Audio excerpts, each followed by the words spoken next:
classic battle of the prolific passing attack of the 49ers' Joe Montana and his favorite target, Dwight Clark, the leading receiver in the conference.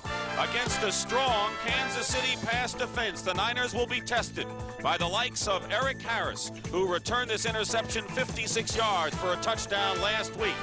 The Chiefs with their best weapon against the 49ers' best, with awfully slim playoff hopes on the line. CBS Sports presents the National Football League. Today, the San Francisco 49ers against the Kansas City Chiefs. Slim playoff hopes hanging by a thread for both the 49ers and the Chiefs before a sparse gathering here at Arrowhead Stadium in Kansas City as we welcome you. Taking a look at the NFC standings, and you look at the leaders, keep in mind that 8 teams will qualify for the Super Bowl tournament. The 49ers are 2-5. They could get into the playoffs at 4-5. To do it, they must win this game against the Chiefs next week in the finale against the Rams. Meanwhile, the Giants, Tampa Bay, and Detroit all must lose one game. It can get complicated, but the 49ers could get into the playoffs. They also will be playing for pride. Bill Walsh not happy with the way the 49ers have been, and of course they had a physical loss to Atlanta last week. I'm Dick Stockton along with Jim Hill, whose cousin is Gary Green, the all-pro cornerback for the Kansas City Chiefs. He's getting married on Tuesday, but I think right now his mind is not on his bride, perhaps, but on Dwight Clark, Jim. It better be on Dwight Clark and Freddie Solomon. I'm sure that that rope that Gary's going to use to tie the knot with on Tuesday, he'd like to tie those two gentlemen down just for about 3 hours this afternoon, because we know that the Kansas City Chiefs do have a fine defensive unit. And on the contrary to that, though, the San Francisco 49ers have been struggling this year running their game, so I think they're going to try and run just a little bit more this afternoon to give their defensive unit just a little bit of rest, because the defensive unit has come under a lot of criticism this year. The strength of the Kansas City Chiefs, their tremendous defensive secondary, which may not be as aggressive as that of the Atlanta Falcons, but it is still every bit as talented, and another good test for Joe Montana and the offensive unit of the San Francisco 49ers, and the kickoff is just seconds away. All right, Jimmy, and you're looking at Ray Wershey, who missed a field goal last week in the loss to Atlanta. Of course, the defeat did not rest on his shoulders. The 49ers with a chance. Actually, the Chiefs also have an opportunity, and deep for Kansas City, Anthony Hancock, number 82, the leading #1 draft choice for the Chiefs, and he's back there with Deron Cherry and Durwood Rockmore up front. But basically a single safety back there for the Chiefs, and Wershing getting set to kick off. The 49ers in white, in red, and the Chiefs in their home red uniforms. Underway in Kansas City, end over end, and it's Hancock from Tennessee at the 3. Hancock shows his speed and brings it out to the 32-yard line. And the tackle there is by Ronnie Lott. So it's 1st and 10 for the Kansas City Chiefs. And let's take a look at their offense right now. The quarterback is Bill Kenny. They've had problems at quarterback. Billy Jackson and James Hadnock, the running backs. Carlos Carson and Henry Marshall are the outside receivers. Al Dixon, the tight end. Herkenhoff, Buddy, Rudney, Simmons, and Charlie Getty up front for the Chiefs. 1st and 10 at the 33.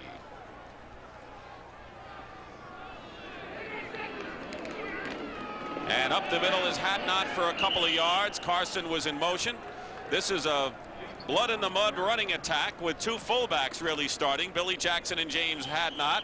49ers have a 3-4 defensive line. Stuckey, Kugler, Hardy against the run. Fred Dean, of course, comes in on passing situations. The linebackers, Ed Judy is starting in place of Willie Harper, Reynolds, Horn, and Turner.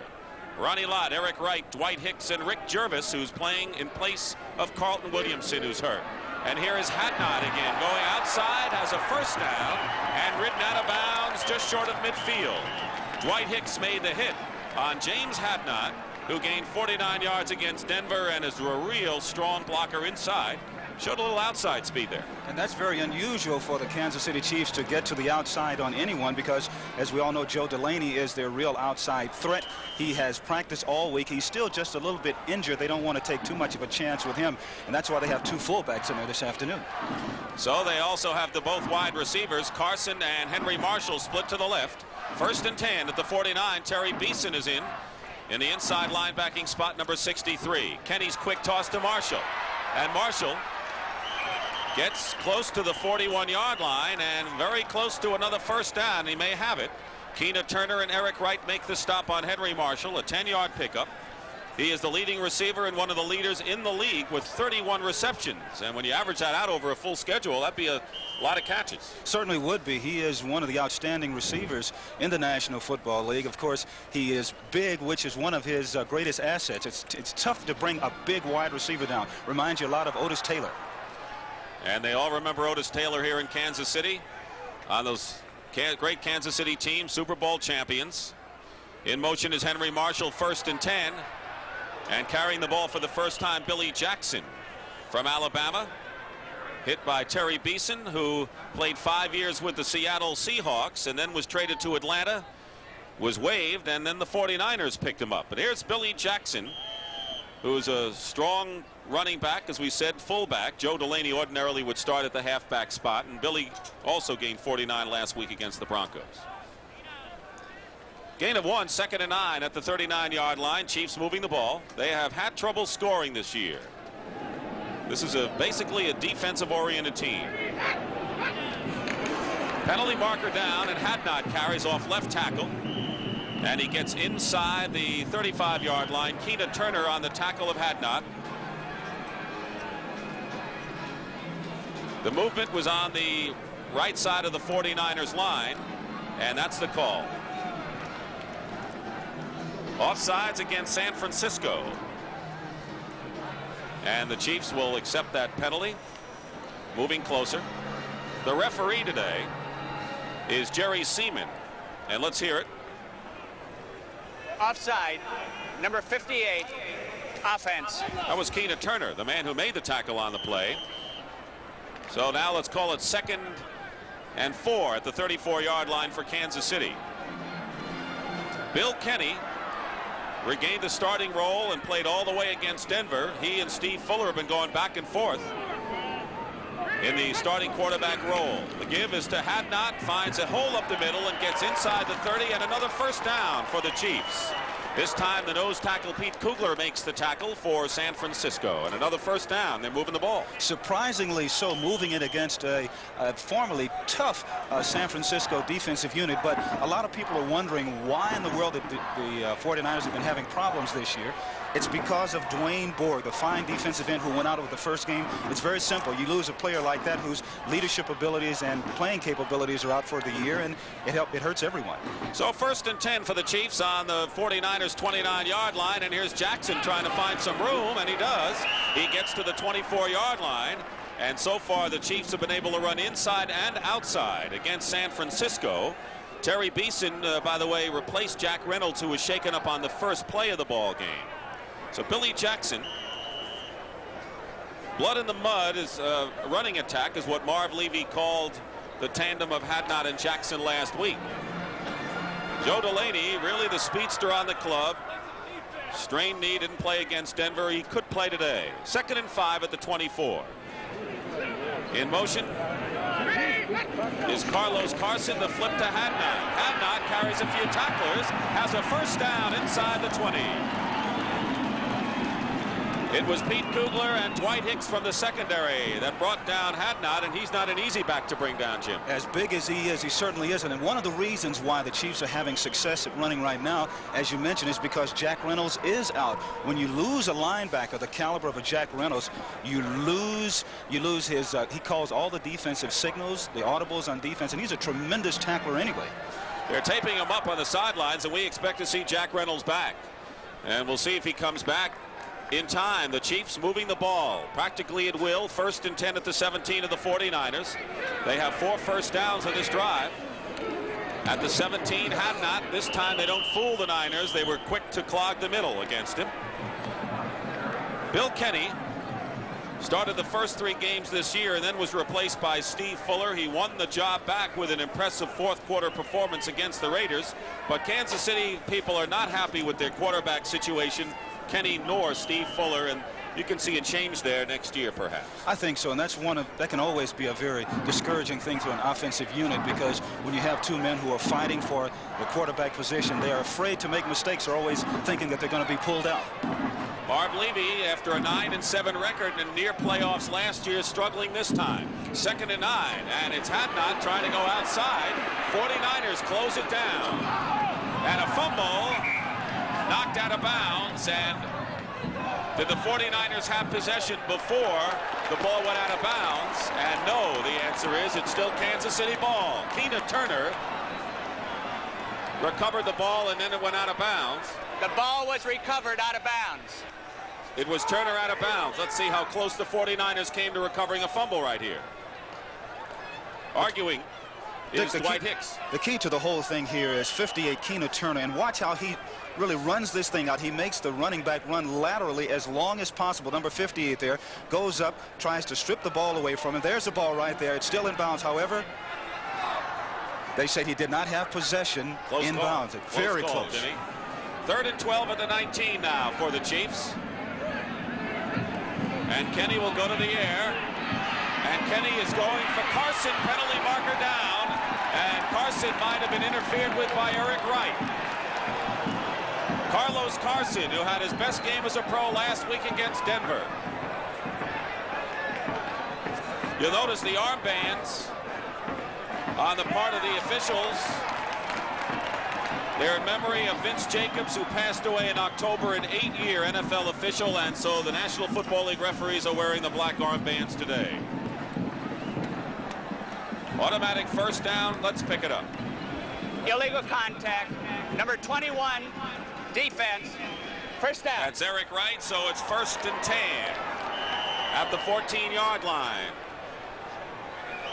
San Francisco 49ers, after losing only 3 games last year, coming in with a 2-5 record, and Eric Wright, who was one of the great rookie backs last year for the Niners. 1st and 10 at the 14.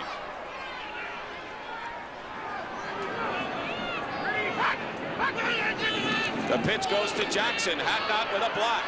And Jackson trying to cut inside. Gets maybe a yard. And Hacksaw Reynolds makes the stop. And as you pointed out earlier, they need Jack Reynolds for plays like that. And it's really amazing, even though it is early in the ball game, Dick, at the amount of ease in which Kansas City has marched down the length of the field. I mean, you know, of course, they've had a lot of key people injured throughout the course of the year, but still, when you're the defending Super Bowl champions, you have a lot more going for you, and you should really rise to the occasion when you have those injuries. Well, as you saw in the last graphic, the Niners have had trouble stopping anyone on the ground. 2nd and 8, and Kenny to toss, and there he goes. He's hit Lawrence Pillars. Was right in, and no one picked him up. So an injury decimated defensive line for the 49ers. Everyone is eligible to play today despite various hurts, and Lawrence Pillars, the former New York Jets, stormed in for the sack. This has been one of the real painstaking things that the Chiefs have had to go through this year. Their quarterbacks have been sacked now, I think it's 36 times. And of course, that's what we were talking about. The defending Super Bowl champions rising to the occasion. Sure, some of your key people are injured, but you must meet the task. That's the 34th, actually. Houston quarterbacks have been sacked 35 times, so the quarterbacks haven't had much chance. 3 wide receivers in there now, and now forcing in. Here comes the pass to Carson, who's got it out of bounds.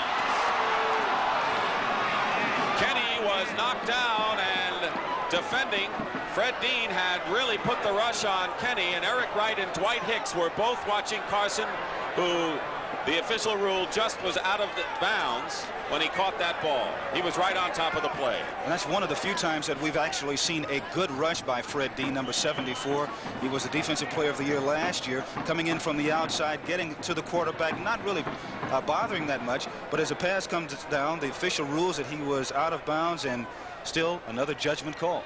And a 40-yard field goal attempt now. Steve Fuller holding for Nick Lowry, who is 4 for 5 from that distance, and 14 for 18 this year. He has had a remarkable season. And Lowry's kick is up. It is good. And so Nick Lowry kicks a 40-yard field goal, and the Kansas City Chiefs have drawn first blood against the 49ers here in the cold in KC. Toyota presents a truck that gives you the feeling. The feeling that you're driving a sports machine.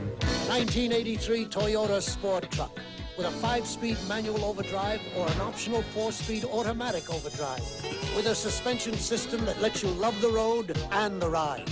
It's like a sports car with a 7-foot trunk. Now, how did that feel? Like somebody did it right.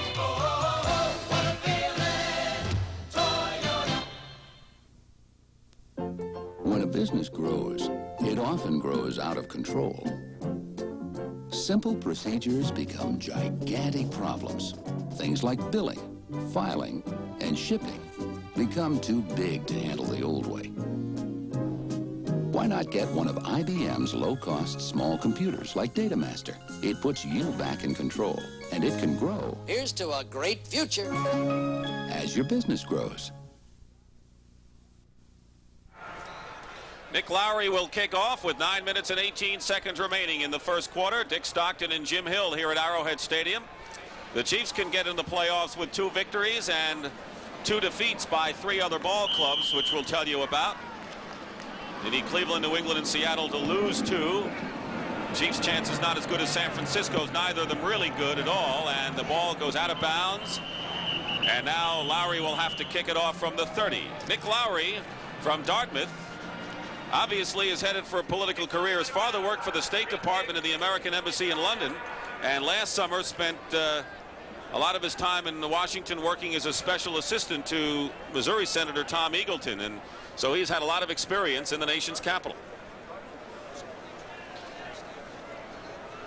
The Chiefs, though they have the lead, Jim, I have to say, as we take a look at the scoring drive, 3-0, still haven't learned, if you want to say, to go in when they have the opportunity. They were on the drive, and all of a sudden they stalled and had to settle for 3. And I think the strike really hurt the Chiefs, probably more so than most other teams in the National Football League, because they are young, because they are inexperienced at the skill positions. Taking 8 weeks away from them like that really hurts. So they can drive the length of the field and still not be able to get in.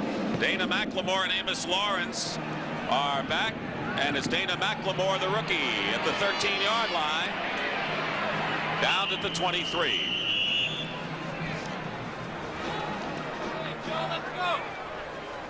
So it'll be the 49ers back on offense, 1st and 10. Coming up next, the Philadelphia Eagles against the Dallas Cowboys. The Eagles would like nothing better than to spoil the Dallas Cowboys' playoff hopes.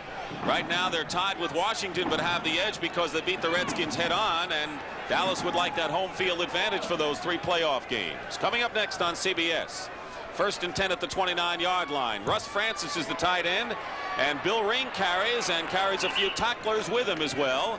Lloyd Burris makes the stop as Dino Mangiero was carried a few yards by Bill Ring. Joe Montana, the quarterback, having another sensational year. Jeff Moore, Bill Ring, the backs. Dwight Clark, marvelous campaign. Freddie Sullivan, the wide receivers. Starting at tight end, Russ Francis. Lindsey Mason, John Ayers, Fred Quillen, Randy Cross, and Keith Fahnhorst, the usual group up front for the Niners. Gain of 6, 2nd and 4 at the 35.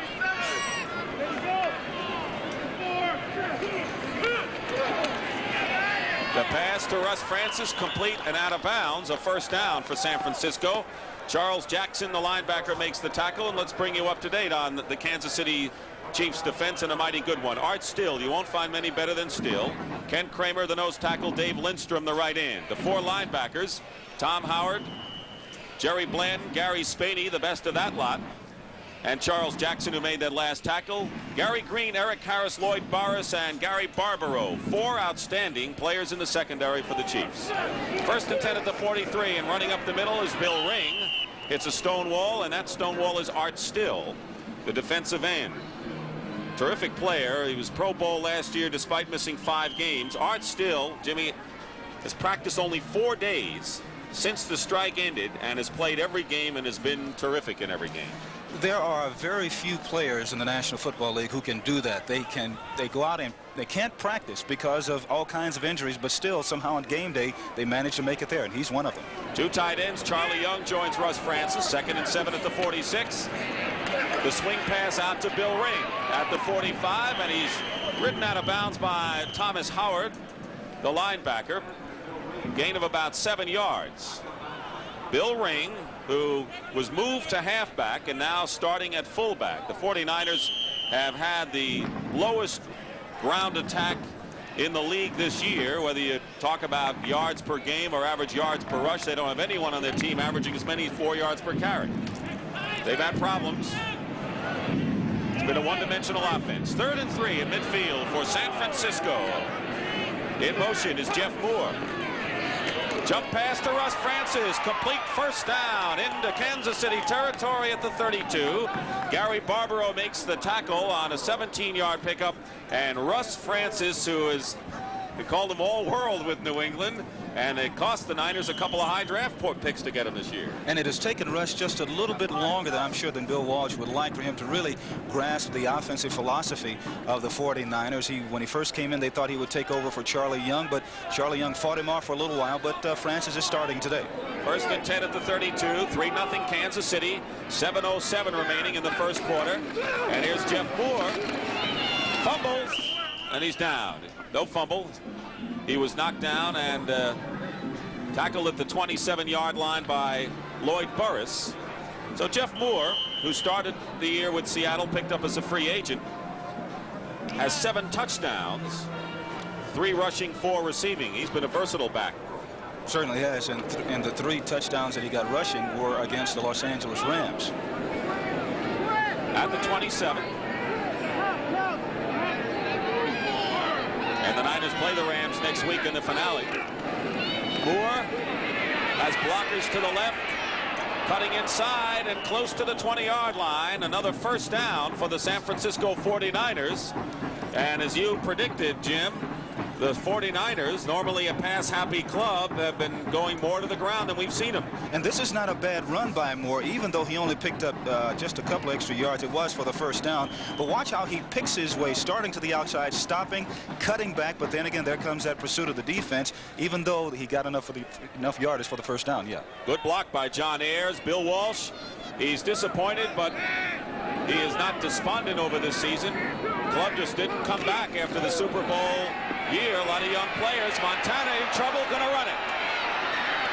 And smartly goes out of bounds at the 14-yard line. Joe Montana, who had his passing streak of 300 or more yards, 5 consecutive games, an NFL record, stopped against Atlanta, showing his ability to run.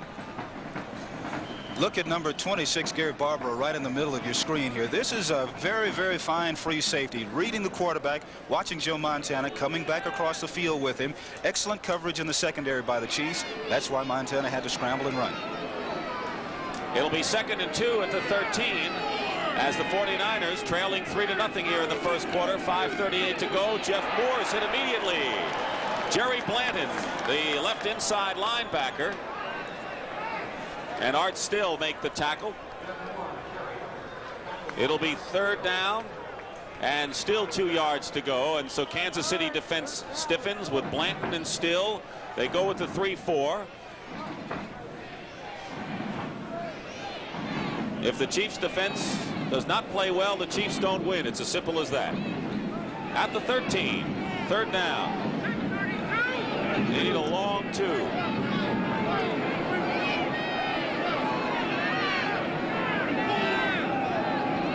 Moving outside is Jeff Moore. And Montana to Ring. Ring is hit and knocked out of bounds. Close to a first down. Thomas Howard, outside linebacker. And let's see where they spot the ball. The 49ers awfully close. They do have another first down. Once again, good coverage in the secondary by the Chiefs, which is the reason why Montana had to dump the ball off to Ring. And the 49ers passing philosophy is so much timing that if you're able to disrupt it just a little bit, like the Atlanta Falcons did last week, then you will be able to have some success against them. And that's why I think that the Chiefs secondary people, they're going to be coming up tight on their wide receivers and try and really get a good lick on them at the line of scrimmage. Montana 4 for 4 for 33 yards. He's been perfect. 1st and goal now at the 10. The pass incomplete. It was intended for number 87, Dwight Clark, and the first time today that Montana has gone to his favorite receiver.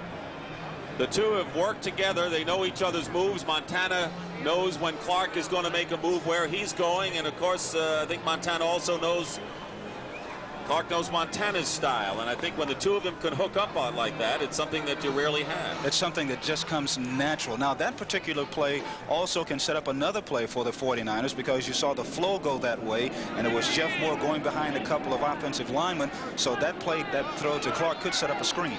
There's Dwight, second and goal, just inside the 10.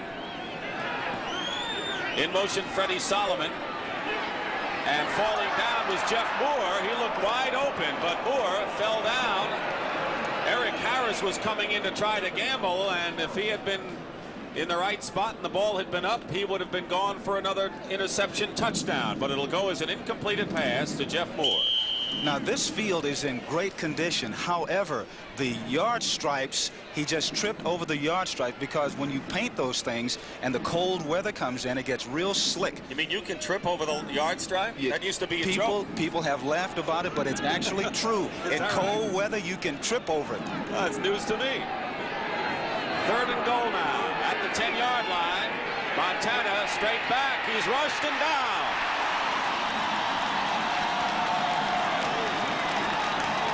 Thomas Howard, the best blitzing linebacker on this Kansas City defense, does his specialty against Montana back to the 15. It's fourth down. You know, this is one of the problems, another problem that the 49ers have been having offensively. When you have 3 down linemen and you blitz only 1 linebacker, 5 men should still be able to pick up 4 coming up front. That was a mental mistake by the Niners up front. Ray Wersching with a 32-yard attempt. Montana holding to try to tie the game. A high snap, but the kick is good, and we have a tie ball game. We have 4 minutes and 9 seconds remaining in the first quarter here at Arrowhead Stadium, and Wersching and Lowry have traded field goals. We're tied at 3.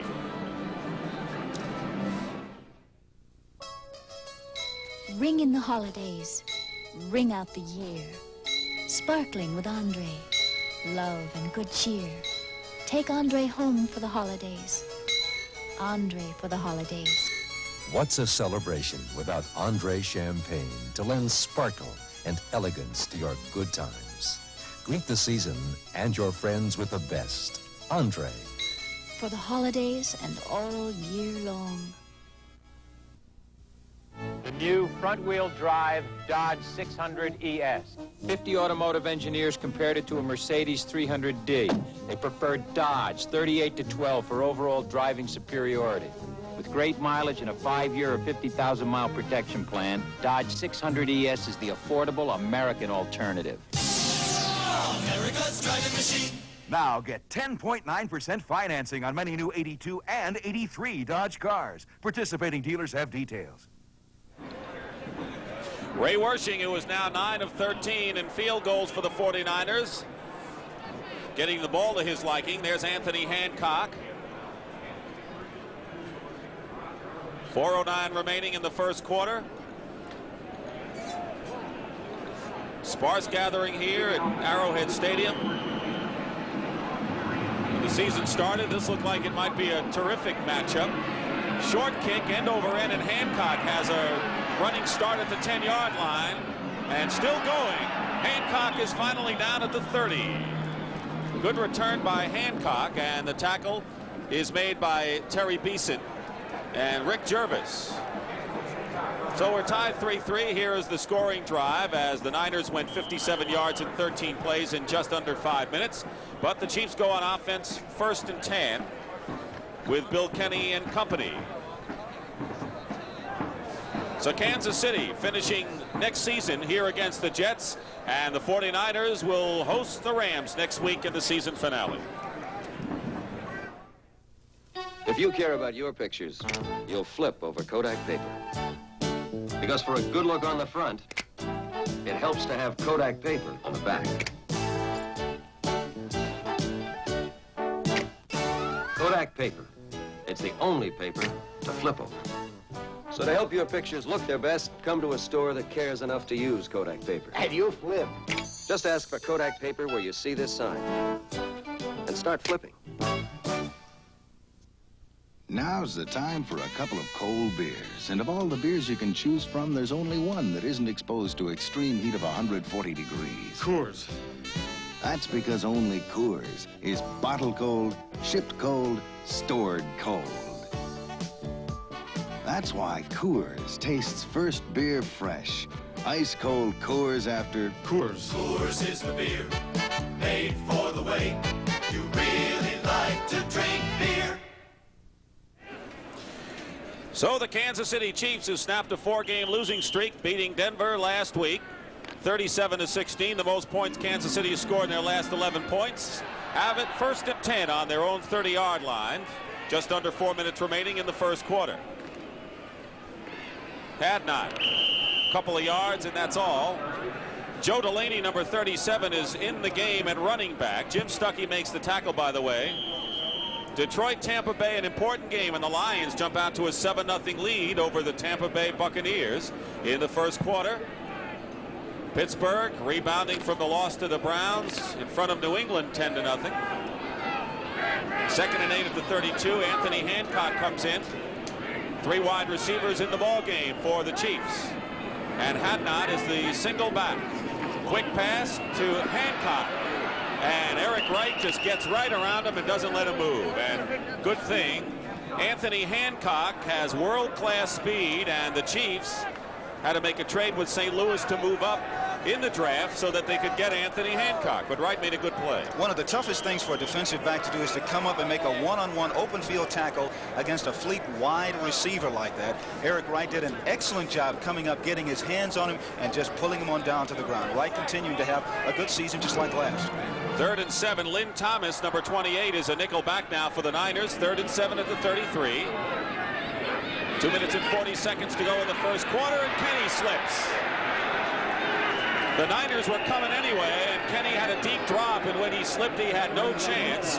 And it was Fred Dean who finally put the seal on Bill Kenny, and that'll be the 35th sack of the year against Kansas City quarterbacks.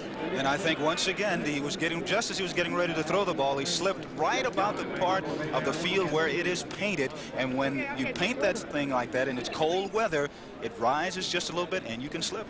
Jeff Gossett is back punting for Kansas City. They had a 5-man derby early in the year. Gossett had it. He lost his job. He's back this time. And Freddie Solomon is back at single safety for the 49ers. This kick is nothing to brag about, as Solomon on the run has it at the 40-yard line. He turns the corner, and Solomon is knocked out of bounds at the 38-yard line, giving the Niners a great field position, and it was the punter, Jeff Gossett, who knocked Solomon out of bounds, and a good block by Milt McCall.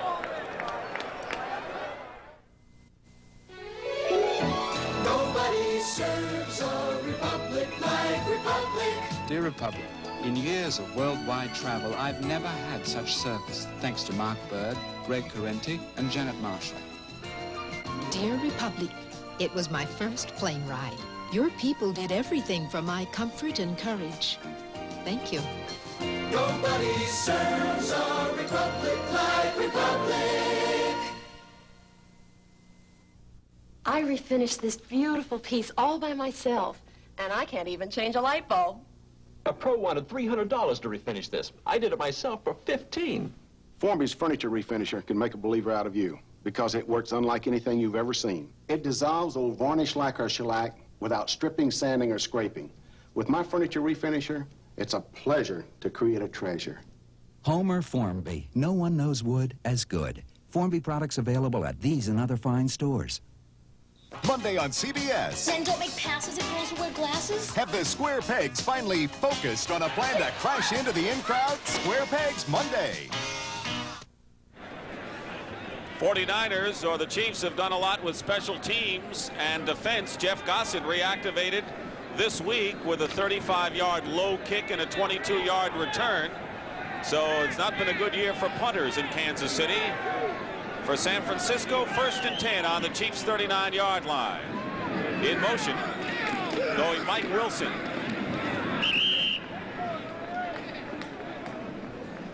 And carrying up the middle, Bill Ring for a couple. Houston and Cleveland with the Oilers 7-0 over the Browns. It'll be 2nd down and 7 yards for the San Francisco 49ers. Ronaldo Nehemiah, number 83, who figures to see a lot of action, is in the ball game. Lining up to the right, there is Skeets. 23-year-old free agent rookie is in motion. Gary Green follows him all the way. And here's Jeff Moore. And Moore is stopped on a fine penetration by Art Still and the rest of the Kansas City line. John Ayers was blocking on the play, and there's Art Still. By the way, his sister, Valerie is the all-time leading Kentucky basketball scorer, men or women. She's 6'1", and she's a star on the Lady Wildcats, All-American, and she's the all-time leading scorer, so a lot of athletic skills in the Art Still family here. 3rd and 6 at the 35. Don Parrish, number 61, is in at nose tackle right now. Montana with time. He has Moore, and Moore drops it. Coming into the game, he was 4th in the NFC among running backs as receivers. He's had good hands this year, but that one he just dropped wide open. You could blame that on a couple of things. Sure, you could blame it on the cool weather, but I think that people have to remember, as far as players are concerned, that when you go into cold weather and you aren't used to catching the ball in this type of atmosphere, you must catch it in the body instead of just the hands alone. Jim Miller back to punt, and only Dave Jennings of the Giants has kicked more punts inside the 20-yard line. Miller has kicked 11, and this kick is blocked. And is picked up by Deron Sherry of Kansas City.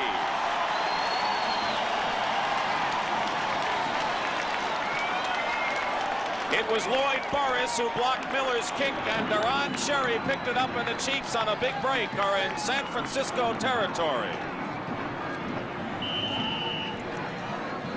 Number 34 coming in from the left-hand portion of your screen. Lloyd Burris right there gets his left hand on the ball, and this is one of the things that the Chiefs work on more so than anybody else. They work on those special teams, and this time it paid off. They have the ball in good field position. With 36 seconds to go in the first quarter.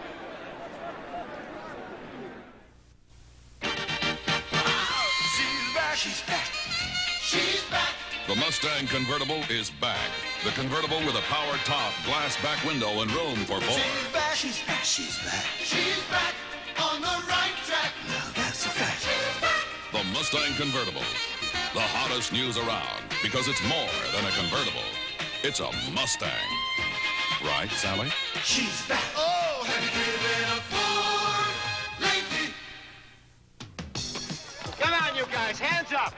Defense! It's your broker from Dean Witter.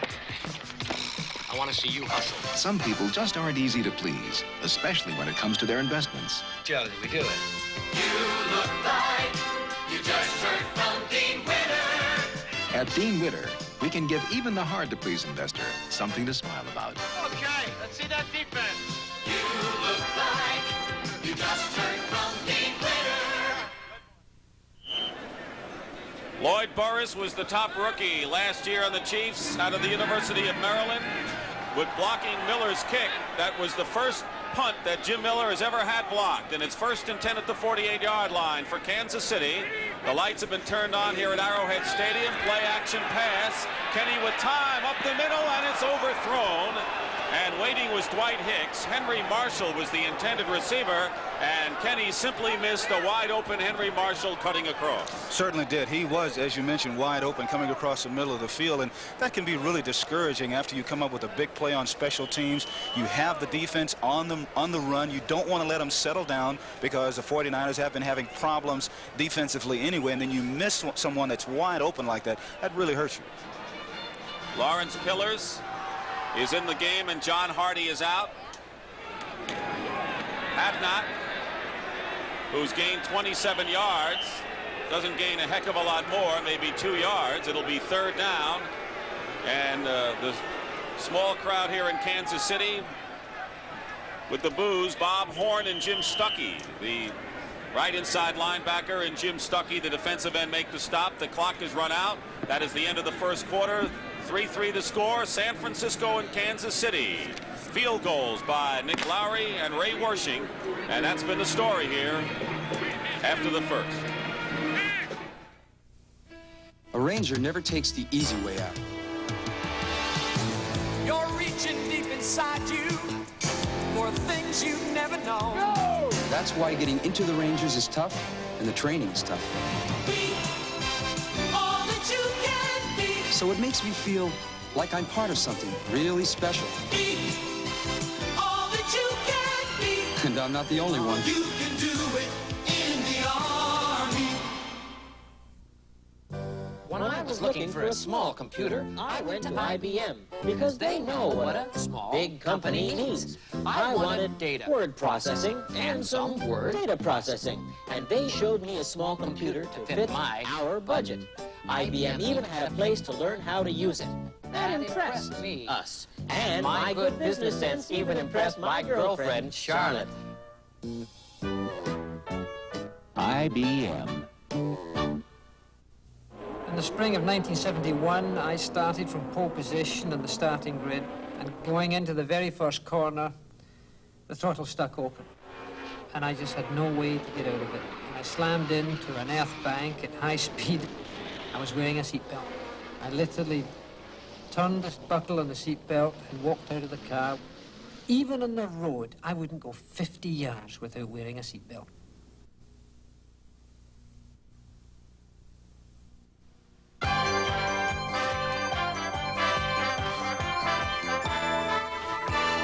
CBS Sports coverage of the National Football League is sponsored by the U.S. Army, a place to be all you can be.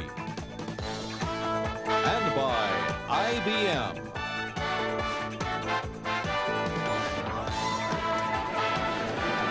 Barb Levy, the Kansas City coach, under a little bit of pressure because of what's happened this season to the Chiefs. And Bill Walsh, who's looks like he's had a headache all year. Start of the second quarter, Dick Stockton and Jim Hill. 3rd and 7 at the 45-yard line. Mike Clark, Jeff Stover, Lawrence Pillars. They're trying to put the pressure on Kenny. 3rd and 7, the pass almost intercepted by Dwight Hicks. And that pass was short. The intended receiver was Carlos Carson, who was about 5 yards deep, and Hicks, shaking his head, was second in the NFC last year with 9 interceptions. And Kenny didn't come close again, Jim. Certainly didn't. And another bad pass. He overthrew a receiver. This time he almost got the ball picked off because he underthrew a receiver. And Kenny is going to have to make some adjustments in his particular game. Stop trying to throw the ball so deep and just go medium passes for the time being. Gossett to kick. His first one was 35 yards and low. Freddie Solomon is back. And this is a good high kick. Trying to get it inside the 20, but it's inside the end zone instead, and it's a touchback. So it'll be San Francisco ball following the 45-yard punt by Kenny at the 20 when we come back. We are USA 1, taking charge with the new Cavaliers, with a new high-compression electronic fuel-injected 2-liter engine, available 5-speed transmission, and a new lower price. It's powered by Chevrolet's determination to put Cavalier on top and priced to keep it there. A full line of new Cavaliers from America's sales leader. And now on new 82 models only, get 10.9% financing that can save you hundreds of dollars on financing costs. The news from the Bell system, any business with 40 telephones to 25,000 can start with the Dimension PBX and build an integrated information system. New add-on functions let you combine voice and data, manage energy, centralize message handling, distribute communications benefits, and carry over much of what you have when there's a new generation of Bell business systems to install. Talk to your Bell account executive about it. The knowledge business. And likewise, we're happy to be in Kansas City, where the people are always hospitable and friendly. Arrowhead Stadium, one of the nicest football arenas in the game. 1st and 10 at the 20-yard line for the 49ers. Joe Montana, the quarterback, second in the league to Danny White, Ronaldo Nehemiah, and there's a trick play, a fake run and a pass to Russ Francis, the tight end, and it's to the 41-yard line. First down, Gary Barbaro makes the stop, and so you'll always know with the Bill Walsh team, an innovative offensive mind, that you'll come up with plays like this. Even though the 49ers had indicated that they wanted to run just a little bit more, they always have a trick or two in store for you. And we're starting to see how Russ Francis more and more is starting to become a dominant force in the offensive attack. That was a 22-yard pickup, Jim, and it's 1st and 10 at the 42 for the Niners. Joe Montana's parents from Monongahela, Pennsylvania came here for the game, and Gary Green knocks the ball away on a pass intended for Dwight Clark. And we talked about your cousin, getting married on Tuesday and having a terrific season, Gary Green. He certainly is, and talking to other people around the National Football League, they say that Gary is one of the best defensive backs in the league, coming up, doing an excellent job of knocking the ball down with his right hand. It was kind of funny in talking to Gary Barbaro before the game today. You know how they always tease someone before he's about to get married. Barbaro said if Green goes up and make a tackle today, get hit in the head, he could forget all about everything else on Tuesday. But they're just joking. Derwin Rockmore, number 38, a 6th-round draft choice from Texas A&I, is coming as a nickel back. And Joe Montana looking for receivers at 2nd and 10. He can run, of course, and he does, wisely going out of bounds. The great skill of Joe Montana, and there's a story between Montana and Fuller, the backup quarterback of the Chiefs. They were both taken in the same year, 79. Montana, 3rd-round draft pick after the Niners won 2 games. And Steve Fuller was a 1st-round pick after the Chiefs won 4 games, both with the same kind of style. And oddly enough, the Chiefs wanted to get Fuller and trade it ahead because they were afraid the 49ers were going to take him. And I think San Francisco's happy they have Montana. They got the better of the two, I think so. Of course, they have a passing offense, and the Chiefs do not, which has hurt Fuller a bit. 3rd and 2 at midfield. And Jeff Moore trying to get it on a sweep, and he may be awfully close. Jeff Moore has gained 12 yards. And Montana's been the leading rusher so far for the 49ers.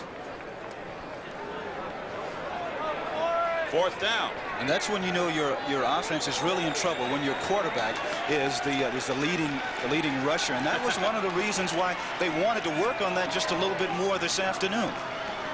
3-3 is our score. Nick Lowry, a 40-yard field goal. Ray Wershing, a 32-yarder. And there's Anthony Hancock, who's down at the 10-yard line.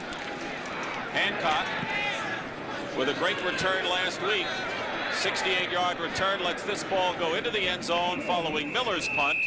And so Miller had the last punt blocked. This one 49 yards. It'll be Chiefs ball. GMC's economical S15, our new small truck, has some news that's definitely big. The new GMC S15 Club Coupe with extra carrying space inside. Then there's the S15 Long Bed with its roomier cargo box. And the new sports-minded GMC S15 Jimmy, all available with Instatrack 4-wheel drive and V6 power. On new 82 GMC Light Duties, 10.9 annual percentage rate financing to qualified buyers. Take retail delivery now through December 31st. I say, what's the good of making a living if you never live?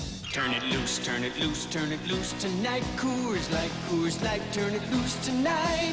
Don't hold back, turn it loose tonight. Coors Light! My beer's got to taste great without weighing me down. It's got to be Coors Light all the way. Coors Light, turn it loose tonight. Turn it loose, turn it loose. Tuesday night on CBS Sports, Denny Crum returns to Pauley Pavilion as he leads Louisville against UCLA. Top 10 action Tuesday night on the home of the NCAA Championship, CBS Sports. NCAA basketball Tuesday night. Louisville, they reached the Final Four last year. UCLA could do it this year. You know the Bruins out in Los Angeles, Jim. I certainly do. Kenny Fields, Darren Day, Rod Foster, Larry Farmer, the coach out there. This is the first year that they are eligible to go to the NCAAs after they were on probation. And I tell you, they have a fine basketball team, a record of 7-1, ranked 3rd in the country.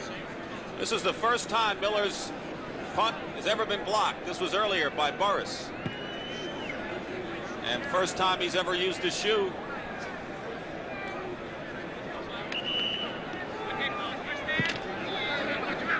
He had his first punt blocked ever. That was the first time he put a shoe on. 1st and 10 at the 20-yard line. Joe Delaney, number 37, is in the game at running back. And Delaney carries, tries to get some room, and does a lot of it on his own. Joe Delaney, who suffered a detached retina, which put his career at jeopardy, had surgery there, and then a strained knee, kept him out of the Denver game. Leading rusher, over 1,100 yards last year, and was the only rookie, as you can see, to start for the AFC in the Pro Bowl. And that's what the Chiefs have so desperately needed as an outside threat. Delaney coming out of the ball game right now, but that's what they need, someone who can go in and get 5, maybe 6.5 yards every time they carry the ball. Two tight ends in there now. Willie Scott, 81, as well as Al Dixon. In motion is Carlos Carson. As we mentioned, Delaney is out, Billy Jackson is in, and Hadnot carries. Hadnot still going and gets up to the 31-yard line, and that should be a first down. So the second effort for Hadnot gives the Chiefs another first down as the inside linebackers Hacksaw Reynolds and Bob Horn, the former San Diego Charger, make the tackle. Hacksaw Reynolds came back with a vengeance against Atlanta last week. He was been criticized out in the Bay Area, and I think he wanted to show him, and he did in no uncertain terms against the Falcons. No, well, Jack is an excellent linebacker, but like we said before, an injury like the Dwayne Board really hurts everyone else on the defensive unit because they depend on him so much. Anthony Hancock is in the game, 3 wide receivers. And instead they go to Delaney, the lone running back, and Delaney slips up, tackled from behind by Ed Judy, the left linebacker starting in place of Willie Harper. There's Judy, who's on injured reserve last year out of Northern Arizona, played against Atlanta and played well, and was a free agent pickup. Losing Willie Harper, of course, hurts because he's the best linebacker against the run the Niners have. That's just another in a long list of key injuries that the defending Super Bowl champions have had this year. Second and 4 at the 37-yard line. Hadnot bursts up the middle. And short of a first down by a yard, Jim Stuckey made the stop. John Hardy as well. If we run down the injury list of the defensive front line of the 49ers, it'd be like reading the telephone book. It'll be 3rd and 1. Bill Walsh, who, by the way, coached as the defensive coordinator under Marv Levy at the University of California 20 years ago. So those two go way back. 3rd and 1 at the 40. 3 tight ends in there now, and in motion is Ed Beckman, the 3rd tight end, and Jackson breaks a tackle. First down, but he might have been gone all the way were it not for Eric Wright. Eric Wright might have saved the touchdown as Billy Jackson gets a first down for Kansas City. I don't think there's any doubt right now, even though the score is tied at 3, that Kansas City is outplaying the San Francisco 49ers. From an offensive standpoint, this has to be exceptionally pleasing to the Chiefs because you saw how their offensive line was surging off the ball, off the line of scrimmage, really attacking rather than taking the blows like they have been doing in previous games. Jackson has averaged over 4 yards a carry. 1st and 10 at the 48-yard line for the Chiefs. Under 11 minutes remaining in the first half. We're tied 3 and 3. Kenny trying to get on the beam passing wise. His pass complete to Jackson at the 45. He's still short of a first down by 3 yards, and Bob Horn makes the tackle. 7-year veteran who had his first interception against the Falcons last week. Now it appears, Dick, that the Chiefs are trying to get away from that throwing the ball deep down the field because Kenny has not had a lot of success throwing down there. Throwing to his backs coming out of the backfield, throwing to his wide receivers maybe 8, 12, 15 yards deep. That's as much as he should really try this afternoon. Delaney is back in along with Hadnot. 2nd and 3 at the 45, 3-3 to score, and this time it's Delaney with the speed. He has a first down practically to the 40-yard line and maybe to the 41. And John Hardy makes the tackle. So we're seeing Joe Delaney, the 2nd-round draft choice from Northwest Louisiana. And a good block by the tight end Al Dixon, number 84 here. One of the advantages of running out of the I formation, especially when you have a fast running back like Delaney, he's able to pick his own holes and pick up that extra yardage enough for the first down. And once again, I have to say that the Chiefs want it more right now than the 49ers. At the 41, 1st and 10. 8 first downs for Kansas City, 5 for the 49ers. Billy Jackson can't get outside, and he's stopped behind the line of scrimmage. And Rick Jervis makes the tackle. Number 24, Rick Jervis, starting the game in place of the injured Carlton Williamson.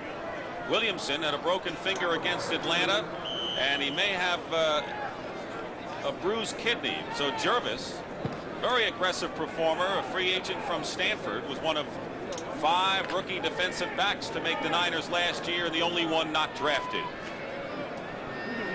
A good hit in the Super Bowl as well.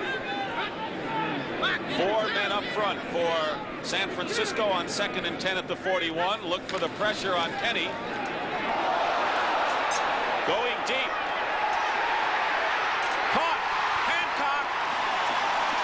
Touchdown, a penalty marker is thrown. What a throw by Kenny, and what a catch by Hancock. Eric Wright was right with him. And the penalty apparently is against San Francisco, will be declined, and Anthony Hancock has caught his first professional touchdown, a 41-yard play. Pass interference, number 21 defense, penalty decline. Second one against Touchdown. Eric Wright.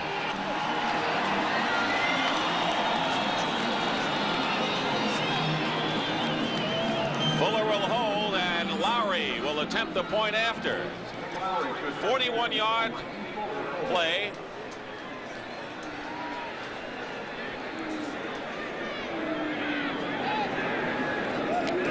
And Lowry's kick is up. It's good. And with 8:36 to go, the Chiefs have taken a 10-3 lead. And here's how they did it for a team that doesn't throw the ball.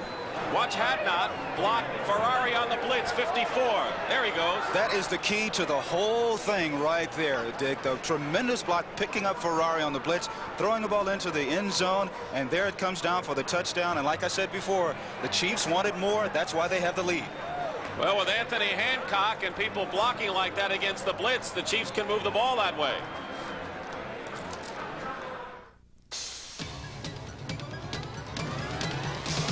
We are USA 1, and number 1 is taking charge of front-wheel drive with Chevrolet Celebrity, Citation, and Cavalier. With rear wheels removed and snowplows attached, these 3 different size front-wheel drive Chevrolets are demonstrating traction enough to plow snow. Traction that helped make Chevy number 1 in front-wheel drive sales. USA 1 is taking charge. I'm about to show you how you can fight drafts and frosty windows with this new window insulator kit from 3M. You just stick it in place from the inside, heat it with a hairdryer, and the wrinkles disappear. Airtight and clear as glass. Now you can see how cold it is out there without feeling it in here. Look for the 3M window insulator kit in the tartan plaid package. There's just one rule for doing it yourself. Don't do it yourself without 3M. The scoring drive by the Kansas City Chiefs, who now lead at 10-3 with 8:36 remaining in the first half. Nick Lowry. McLemore is back, and it's going to McLemore, the rookie, at the 12-yard line. Gets out to the 30-yard line. 1st and 10. And Lewis Haynes makes the tackle. The Dallas Cowboys 6-1. Redskins 6-1. They're playing for home field advantage. And the great rivalry of Philadelphia and Dallas, not much for the Eagles except pride. And you know that Dick Vermeil is going to have Ron Jaworski, Harold Carmichael, Wilbert Montgomery sky high against the Cowboys. And that would make the Eagles' season if they could upset Dallas at Texas Stadium. Coming up next on CBS. Joe Montana trying to get his team back. 1st and 10. His pass, Solomon, was the intended receiver.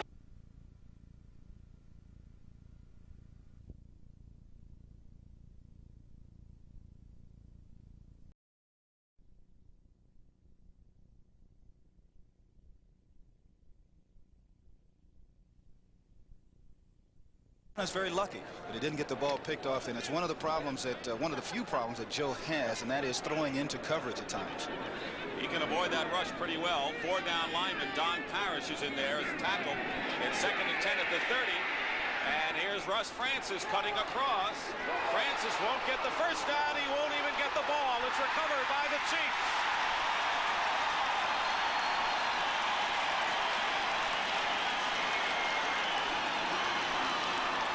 Art Still with the recovery. And Charles Jackson with the hit. Kansas City ball in San Francisco territory. You know, we talked about how Russ Francis is starting to fit into the philosophy here, coming across the screen, going right to left. He's wide open, makes the reception, and then Eric Harris and Charles Jackson are going to come over and make the initial contact. Francis starting to go up. There's Jackson tackling the ball. That's what you want to do. You have another teammate around. You hit the ball. It'll usually pop loose in cold weather. The Chiefs have it. Francis has caught 4 passes, but he coughed that one up, and it's 1st and 10 at the 31. 8:15 to go, and Hadnot with that hellacious block last time tries the right side of the San Francisco line for a couple of yards, and Keena Turner, the linebacker, makes the tackle. Kansas City Chiefs. You mentioned the strike earlier and how much it affected them. They were a strong pro-union team. Tom Condon, who did not start because of an injured foot, the right guard, was on the executive committee of the Players Association. The players unified behind him, a young team. And frankly, when they came back, they were apathetic. They didn't come back with any kind of Christmas. And as you mentioned, their first victory since the strike last week against Denver. But they look good right now. 7:35, penalty marker down. Delaney trying to get outside, and Keena Turner just won't let him. Rick Jervis there to help. But let's see what the penalty is. Jerry Seaman, the referee. 7:29 to go in that first half. 10-3, the Chiefs lead the 49ers. And a loss for San Francisco today really puts the nail on the coffin.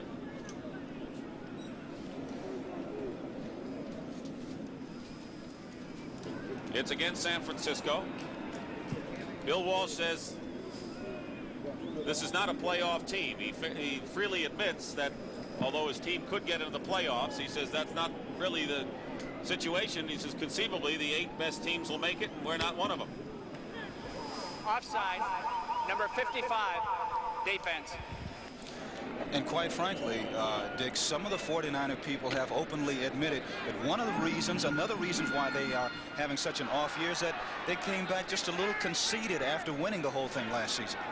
Bob Horn and Hardy were both 2nd and 2 at the 23. Delaney. It's like the Niners try to knock the ball out of his hands. Ed Judy was there, as well as Jim Stuckey. It'll be 3rd and 2.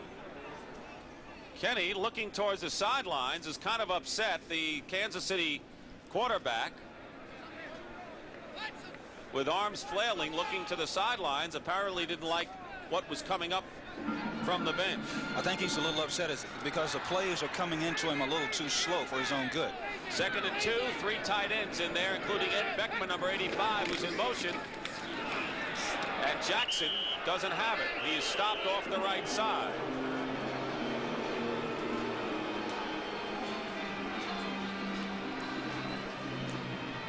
A hearty crowd here in Kansas City, and they're making themselves heard. And Kenny pleading his case with Marv Levy, is in his 5th year as head coach. And I also think that Kenny is a little upset is because that was a run play that was called. I mean, you're gonna kick a field goal from this area anyway. Why not put the ball in the air? And of course, the crowd didn't like the running play at all. 40-yard attempt. Lowry was successful on a 40 in the first quarter. Fuller will hold. Fine year for Nick Lowry, 15 out of 19.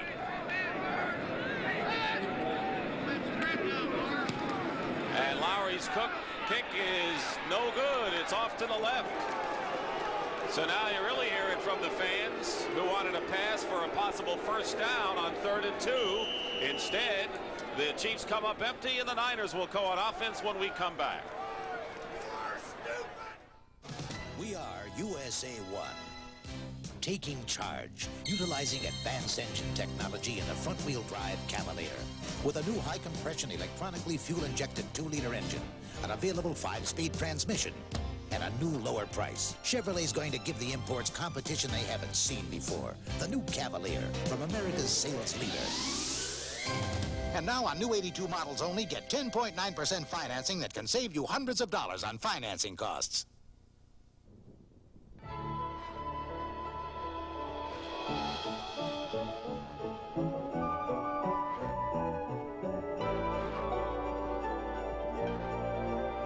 Only from Atari. Made especially for systems from Atari. The video game that lets you help E.T. get home. Just in time for Christmas. Happy holidays. New Year's Eve on CBS Sports, Johnny Majors leads his Tennessee go-get-em offense against the strong defensive challenge of Iowa. The Peach Bowl, New Year's Eve on CBS Sports. This is Dick Stockton along with Jim Hill here at Arrowhead Stadium. Following the missed 40-yard field goal by Lowry, Joe Montana has the Niners out. 1st and 10 at the 22. He's going up top for Ronaldo Nehemiah. And Nehemiah had split the secondary, Barbaro and Green, but he could not catch the ball, and we'll have to look again on the replay maybe, Jim, to see whether the ball went through his hands. I don't think there was any doubt that he had Gary Green beaten. One of the things that Nehemiah is going to have to learn to do is to catch the ball over his shoulders. Of course, that's the toughest catch for any wide receiver to make. And Dick, I think you brought up an excellent point, is that the ball here, as it starts to come down, it's a very tough pass to catch.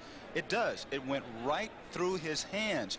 A ball coming down with the nose down. I'm sure some of you tried to play games where you catch a dollar in between your thumb and your index finger, and how difficult that is to catch. It's the same situation like that on the field. They have high hopes. Bill Walsh says next year he's going to be a superb football player. And running into his own man, Lindsey Mason, was Jeff Moore. And you have to give credit to Ken Kramer, the nose tackle, who really penetrated Lindsey Mason's territory. And Kramer and Parrish in there as well. So that running play went nowhere. It'll be 3rd and 10. We'll make it 3rd and 11. Deron Cherry, second-year defensive back from Rutgers, who's the nickel back for the Chiefs, is out of action. We don't know when he'll be back. Earl Cooper is in the game for the first time at running back, number 49. He's best used as a receiver.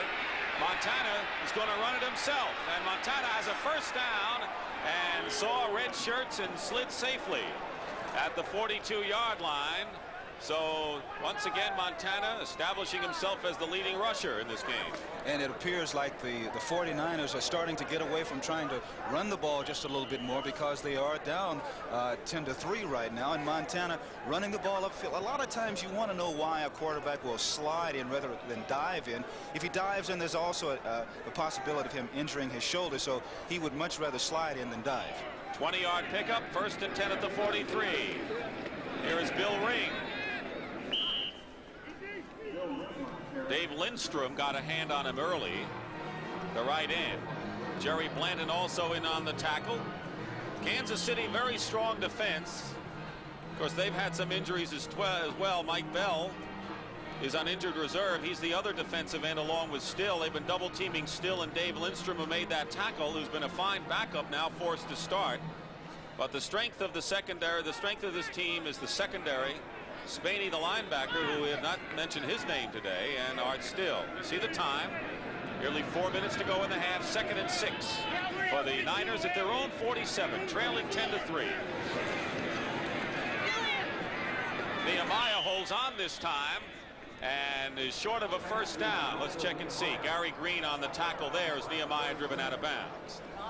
So in games important to the 49ers' cause, Detroit and Tampa Bay, the Lions lead at 14-3 in the second quarter. Of course, the 49ers need one of those teams, either one of those teams to lose. Green Bay with a 14-0 lead over Atlanta. And a little cold water on the Falcons' hot play. The St. Louis Cardinals leading 14-0 over the Giants. And that's good news for the 49ers, but not if they don't win this game. We'll have more scores coming right up. Jeff Moore dives forward, and he's hit by Gary Spaney, who is just this close to being all-pro as a linebacker. It'll be 3rd down. Houston lead over Cleveland is 7-3 now in the second quarter of their game, and Pittsburgh over New England 20-0 and giving the Patriots a little of their own medicine after a couple of shutouts by the Pats. Cincinnati ahead of Seattle 7-3. Bengals coming off that loss to San Diego on Monday. It'll be 3rd down if they don't have the first down right here. Montana has gained 37 yards as the leading rusher for the Niners. Ring and Moore each have gained 15. They've got the first down, though. San Francisco first down at the 47-yard line of Kansas City, trailing 10-3. 3:05 showing on the clock. Keep in mind the 49ers need a loss by the Giants, Detroit, Tampa Bay. All three have to lose one more game this year, and the Niners have to win both of theirs, and San Francisco will get in the playoffs. In motion is Dwight Clark. And up up the middle as Clarkey has that pass and another first down inside the 30-yard line. Jerry Blanton makes the tackle, and Dwight Clark, who leads the NFC in catches and yards, right here. Anytime you put a man the caliber of a Dwight Clark in motion, he most of the time is going to be able to become open because you'll always have a linebacker or someone from the secondary trailing him. His moves are so great and they're so fluid and his speed is so deceptive that he's going to get away. You're right. He does have deceptive speed. A lot of people don't realize it. He could become the first NFL receiver since Harold Carmichael in 9 years to win receiving and yardage titles.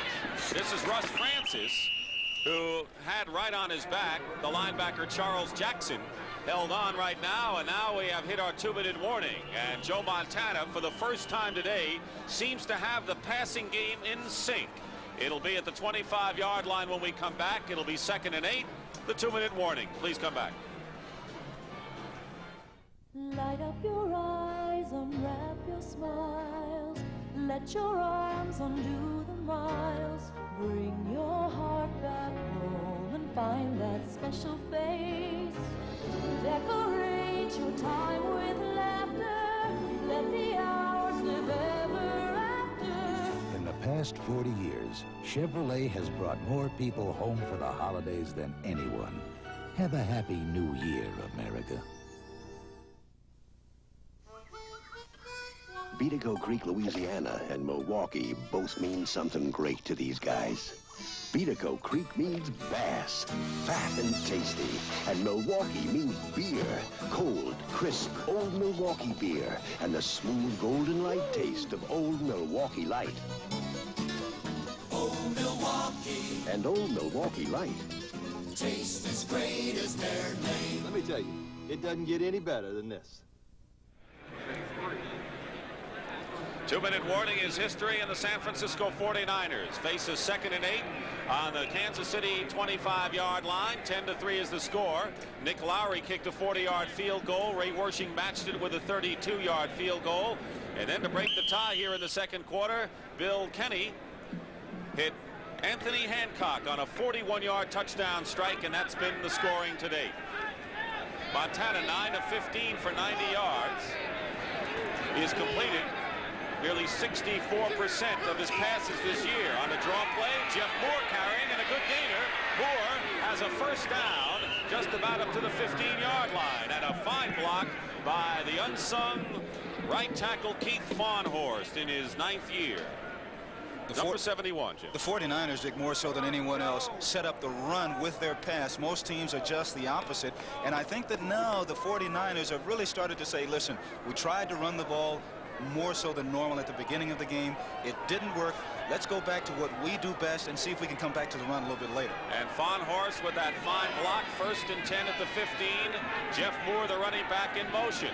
Montana is hit, and it's intercepted. Thomas Howard. Montana's arm was hit by Charles Jackson, and Thomas Howard has intercepted the pass to stuff out that San Francisco threat. There's Jackson. He caused it. Jackson, number 51, the outside linebacker, coming in. And, of course, there he is on the right-hand portion of your screen and hitting Montana, forcing, of course, the interception. And like we said, once again, the Chiefs are depending on their defense, and their defense is starting to come through. If their defense can play, they're in the game. And so far, the defense has done it, as well as a big play for the Chiefs. From the Golden Gate in Marin County, across the Bay Bridge in Oakland, the great city of San Francisco and the Bay Area stretches out before us. Hi, I'm Freddie Solomon of the Super Bowl champion San Francisco 49ers, and this is my wife, Delilah. And we're both United Way volunteers, and we know that out there in the streets and neighborhoods stretches a network of more than 200 agencies that make up the United Way. Through agencies like the Visiting Nurse Association of San Francisco, these true angels of mercy made more than 56,000 visits, providing nursing and home health aid. As physical, occupational, and speech therapists, they help all the people of the Bay Area. They are part of what makes San Francisco a true city of champions. Thanks to you, it works for all of us, the United Way. The preceding message was brought to you by the National Football League. A big play defensive unit, Kansas City Chiefs. They forced 17 turnovers coming into this game.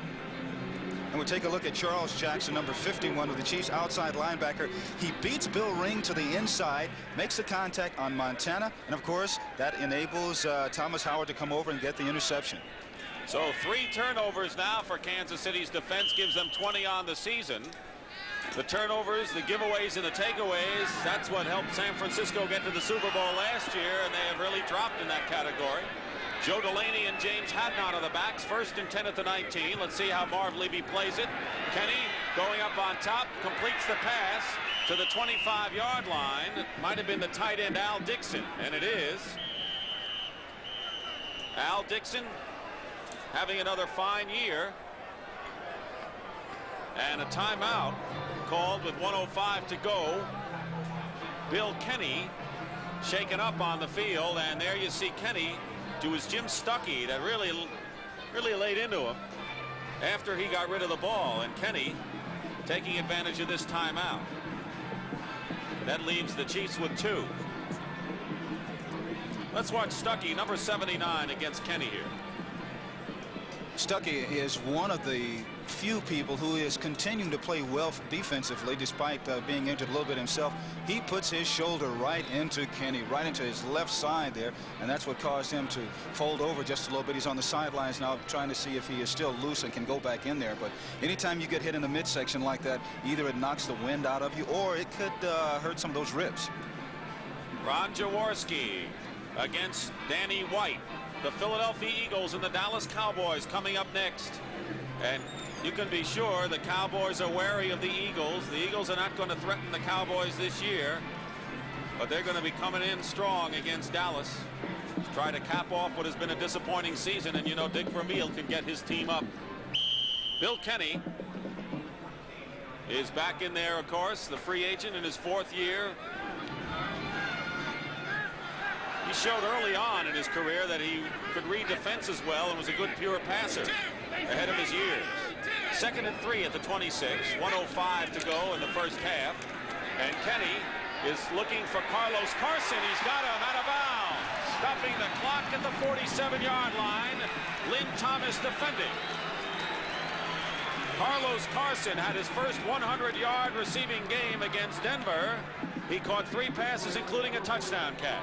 And some people have been criticizing the 49ers secondary this year, saying it is not as tough as it was last year. It's very simple. They're not getting the rush up front. We've always said before that one complements the other. And when you don't get the good pass rush, you're not going to get the good coverage in the secondary. And the Chiefs are starting to move down the field now. Carson had a 51-yard reception last week, a 33-yard touchdown. That was 21 yards. 22 yards.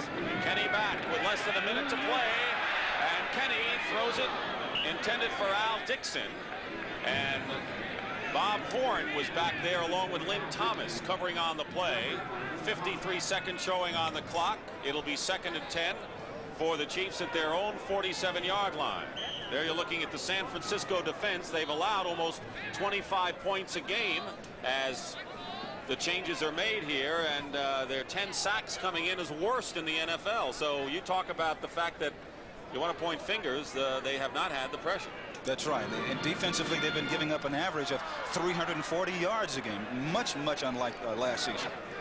2nd and 10. Kenny, 6 of 10 through the air.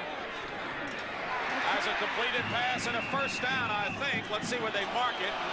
Henry Marshall caught the ball, and I thought that his impetus was beyond the first down marker, and that's what Kenny is arguing now. Tim Collier, a former Chief, knocked him out of bounds. And they will not have the first down, but it looked like he had it. You be the judge. 2nd timeout. Marshall doing a good job of going downfield, knowing exactly where the first down marker is. The sign of a good wide receiver, making the reception. I watched Collier come over, and you see right there he gets hit. It looks like he was just about the 39-yard line when he got hit. He was driven back, and that's where the officials mark it. Yeah, from our point of view, and we really had even a better view than what you saw, Marshall definitely had the first down, but it doesn't go that way, and the Chiefs are using another timeout, leaving them with one.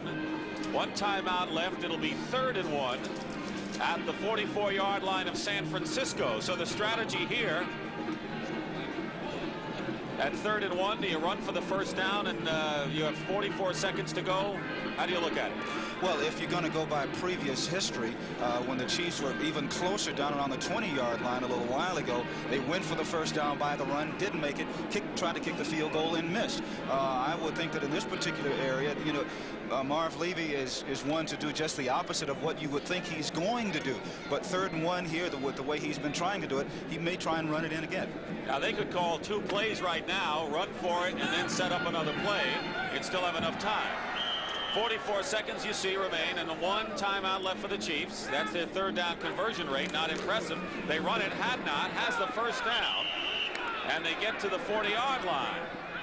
Now, let's see if Kansas City, yes, Kansas City called 2 plays in that huddle. Clock running, 30 seconds remaining. First half, Kenny to the air. Carson has it. Stops the clock at the 22. Lynn Thomas defending, and right now the Chiefs are sitting pretty. No pressure at all from the 49ers defensive unit. Absolutely none at all from the down lineman, and that's why Kenny is able to stand right in that pocket. You see the 5 linemen up front, they're doing an excellent job. 5 men should always be able to block 3. Carson running an out pattern, knocked out about the 22-yard line. Good throw, good catch. 18-yard pickup, 1st and 10 at the 22-yard line with 24 seconds to go. 49ers are showing blitz. And Kenny looking away, down he goes. Fred Dean, Jeff Stover, both in on Bill Kenny, and that's something the 49ers need more of. And, you know, they've been substituting as many as 6 players on defense in passing situations. Clock is running. They have 1 timeout left. They want to get closer for a field goal attempt, and they're not going to. Kenny is decked at the 35-yard line, and a fumble, and the Niners recover.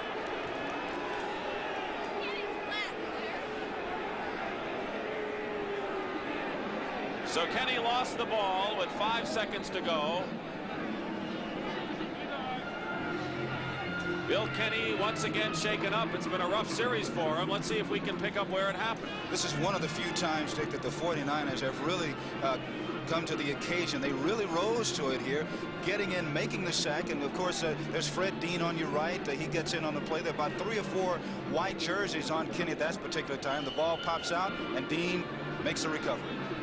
Stover, Dean, some of the linebackers in ferocious defensive play by San Francisco. They have 5 seconds to go on their own 33 and all the timeouts to go. Joe Montana going up top. He's got Charlie Young, the tight end. And it's incomplete. In fact, he had Charlie Young, he had Wilson, he had Russ Francis. He had everyone down there but his folks from Monongahela, Pennsylvania, who came to see him today. And that is the end of the first half. We're going to bring you up to date on scores and what's going on. It's 10-3 the score. Kansas City over San Francisco. Lowry a 40-yard field goal, and Wersching kicked a 32-yarder, and it was 3-3. And in the second quarter, a 41-yard touchdown pass from Bill Kenny to Anthony Hancock, the rookie from Tennessee, his first NFL touchdown reception to make it 10-3. And here's Montana's reception after the last play. It has been a great year for Joe Montana despite that frustration. It's been a tough year for the 49ers, but Montana has set an NFL record, and he's second in passing in the league. But the Niners will have to wait till the second half. They trail 10-3. And we'll be back with a lot coming up at halftime, and Jim and I will also bring you up to date on scores and an analysis of the game. These sheep produce some of the world's finest wool. Wool for luxurious fabrics used by the internationally known maker of menswear, Hager. For fine-fitting slacks and sport coats like these from Imperial by Hager, Rich, pure wools have been selected. Why does Hager choose fabrics of this quality? Because Hager wants you to look and feel your best. Nobody serves a republic like Republic. Dear Republic, your agent, Mr. Lashbrook, saved me $234, making me a hero with my company. That's service.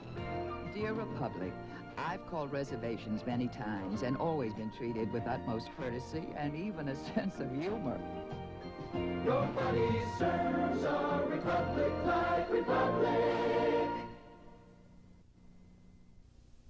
Sears announces the big sale, our biggest automotive sale ever. Save 10 to 25% on every all-season radial. Bet you don't have batteries on sale. Save $20 on this battery starter charger, and all oil is on sale for as low as 79 cents. Oil's nice, but I need a battery. Save $15 on Sears 55 battery, only $49.99 with trade-in. Batteries, just when I needed them. Come to the big sale. At Sears Tire and Auto Centers, we install confidence. You can count on Sears. 1983 on CBS Sports. It's gonna be a year to remember. The Daytona 500. World Cup skiing. The World Figure Skating Championships. The NCAA Basketball Championship.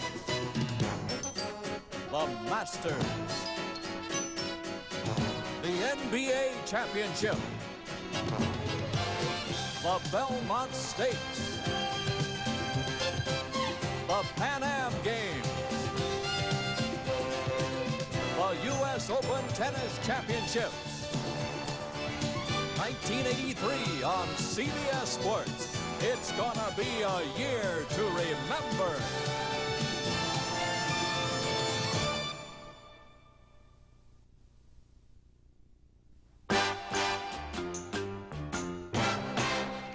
Welcome back to New York. And Irv, the Super Bowl champion San Francisco 49ers are in trouble again this afternoon. Of course, it is 10-3 right now. The Chiefs over the 49ers. And for the third straight year, a Super Bowl team may not even make it back to the playoffs after they won the big trophy.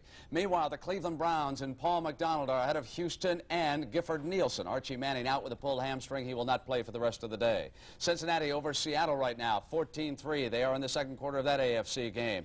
And Detroit over Tampa Bay, 14-6. Remember, a year ago, the Buccaneers went into Detroit and eliminated the Lions, and today the Detroit Lions are trying to return the favor in Florida. Pittsburgh and New England, Terry Bradshaw is 10 of 15, 118 yards and 1 touchdown. He has come back with a vengeance against the Patriots. And the St. Louis Cardinals are shutting out the New York Giants, but the Giants are down to the 1-yard line. It is 14-0 there in the second quarter there. And finally, the Green Bay Packers and the Atlanta Falcons. As big a game as we have on the board today. 21-7. Bart Starr on the Packers. Irv, it started with the opening kickoff. You know, Green Bay wanted to get off to a good start, Brent, and you couldn't get off to a better start than this. Number 35, running back Del Rogers returns the ball up the left sideline, 76 yards all the way down to the Atlanta 24-yard line. This game, the intensity in hitting this game was probably the most vicious throughout the entire football league today, Brent. Here's an example of what Irv is talking about. Watch the swarming defense, and Bob Glazebrook comes away there with the interception, and Bart Starr said, oh, not again. I went through this a week ago in Baltimore. Then it was your guy, Lynn Dickey, and that speed burner. Lynn Dickey trying to work to James Lofton. Lofton, of course, has great speed. Mismatch there, pass interference on the defense, and Green Bay has a scoring opportunity to take advantage of it right here as Eddie Lee Ivory goes over for the touchdown. And this was his second one, Irv, and a great second and third effort by Ivory, who will not be denied the touchdown against the Falcons, and Starr says there, that is more like it. Then it was fourth down. Well, I tell you, Atlanta didn't give up. This is a fourth down play action. Bartkowski looking upfield, finds William Andrews in the end zone. Atlanta's back in the ball game. And then finally, here was that combination again. Dickey and Lofton. What a combination. Dickey to Lofton. This time, the big guy latches onto it and rambles 80 yards. His first scoring play since the strike, Brent. So it is 21-7, and that one the Packers lead. And with about 6 seconds to go, the New York Giants have gone in. They now trail the St. Louis Cardinals 14-7. The NFL today continues with Irv looking at Jim Brown right after these messages from your local stations.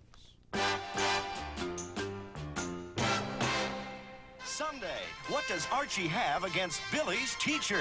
Philosophy is what constipates people. Then, with Joey away, will Gloria play Sunday? This is CBS.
Happy holidays, everybody. And you know, when the Chicago Bears take the field against the Rams in Anaheim today, the focus will be on Walter Payton, who needs just 9 yards to become the 4th player in NFL history to rush for 10,000 yards or more.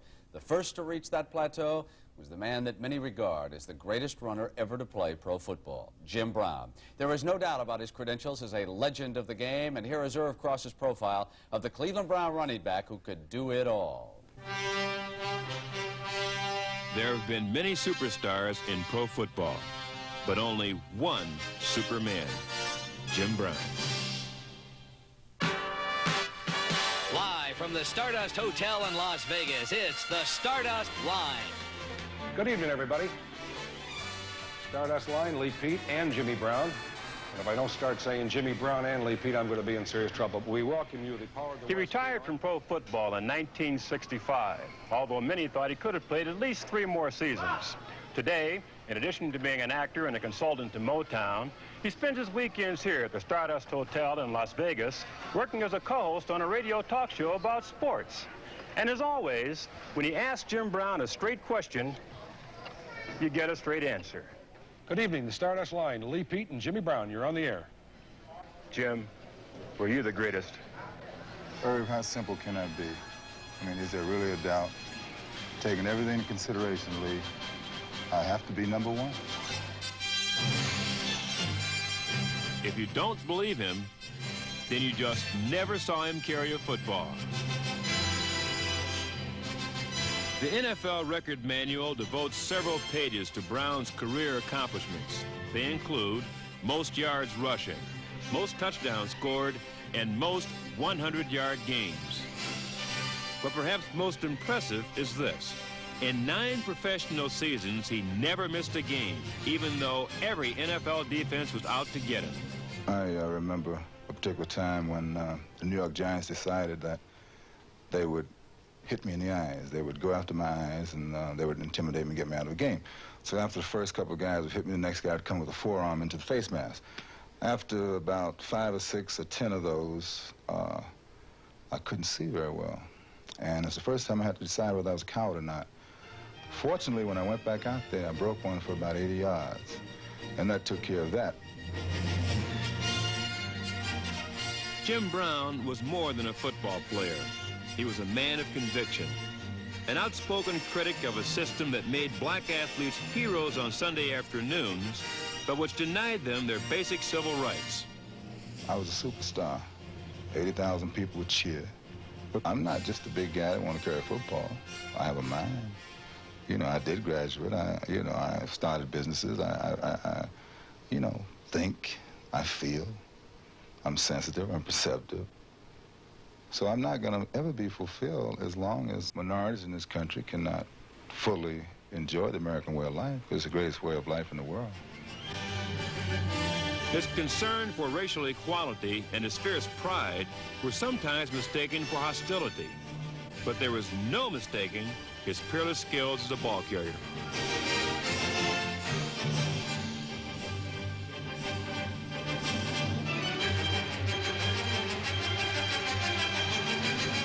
The one and only Jim Brown, without a doubt, the greatest of them all. Irv, did he ever feel the pressure of being Jimmy Brown? You know, Brent, he told me that he had to give a performance every Sunday. He had to rush for 100 yards plus or he had a bad day. So that was pressure on him, no doubt about it. His performances were unbelievable, too. Now let's send you back to the stadium and the game you're enjoying on CBS.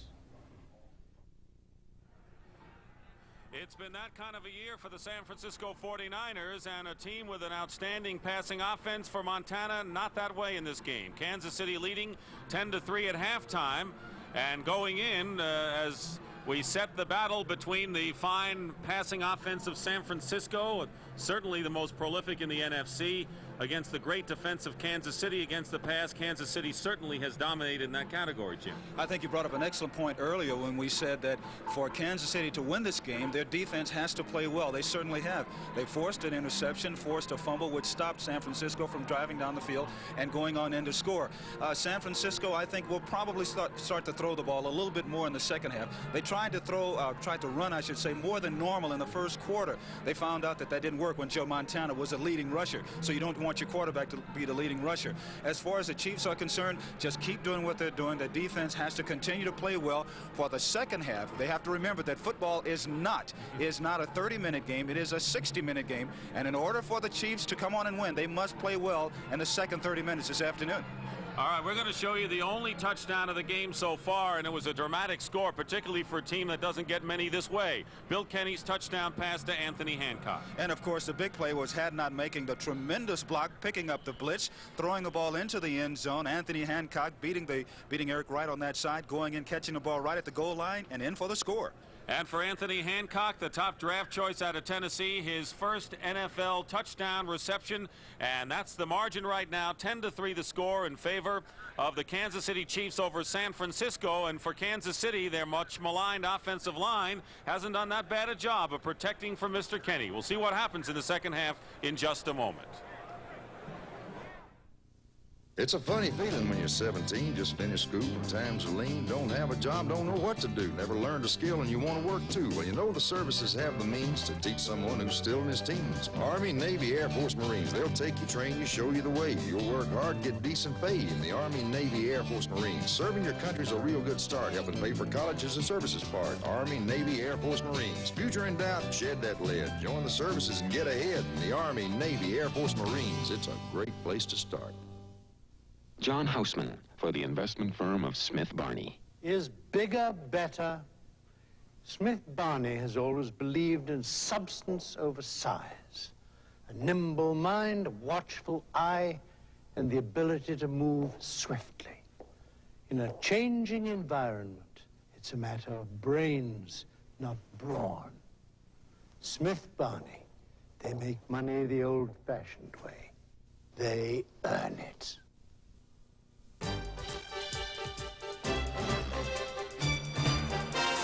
There's a lot you can have with a new Subaru station wagon, like great mileage, front-wheel drive, or on-demand four-wheel drive, power windows, tilt steering wheel, power steering. In fact, it's so packed with value that our station wagon can be a very involving experience. Subaru, inexpensive and built to stay that way.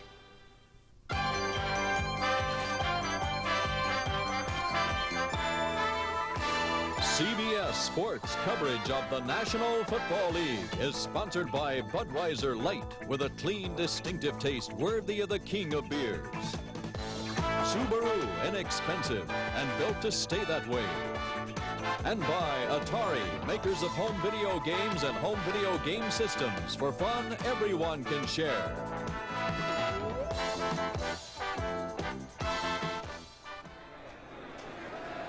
And we're ready ready for the second half kickoff. Nick Lowry will do the booting for the Kansas City Chiefs.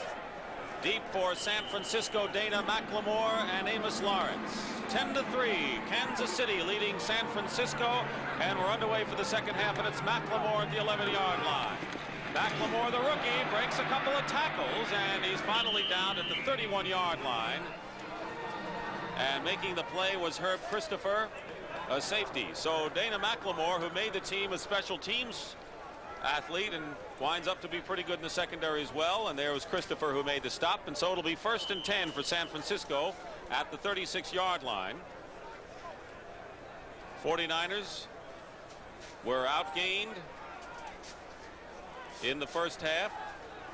Actually, total yards, they were outgained on the ground. At the 36, 1st and 10, play action. And the keeper, Montana, to Russ Francis, who has it, and a first down into Kansas City territory at the 48, and linebacker Thomas Howard makes the stop. So Russ Francis, who gets his first start, now has caught 6 passes this afternoon. And immediately we are seeing that the 49ers are going to start throwing the ball a little bit more in the second half. They tried to run in the first half. It really didn't work that much for them, and so they're down by 7. They figure they better do what they do best, and that is put the ball in the air. He was a deep threat with the New England Patriots. He was out a year. 1st and 10 at the 48. In motion is Jeff Moore. And to the air again. This time to Dwight Clark with those great hands. Another San Francisco first down at the 35-yard line. Clark caught only 1 pass in the first half. Gary Spaney makes the tackle, and he's got those super hands, as he's shown so many times. He certainly does. Now, immediately what Kansas City had better do in order to stop these kinds of things from happening, they're going to have to start blitzing a little bit more up front. They're going to have to start doing some twisting by their defensive linemen in order to put some pressure on the offensive line of San Francisco. If not, Montana will have a field day in the second half. There's Clark on the left, Solomon to the right, and Moore is in motion. 1st and 10 at the 35, and Bill Ring is stopped behind the line of scrimmage. And a fine play by Jerry Blanton, the left inside linebacker. So every time the 49ers seem to get something going, Jim, Kansas City doesn't let them off the mark. That particular time, Blanton was the blitzing linebacker, came in and got a hold of Ring in the backfield.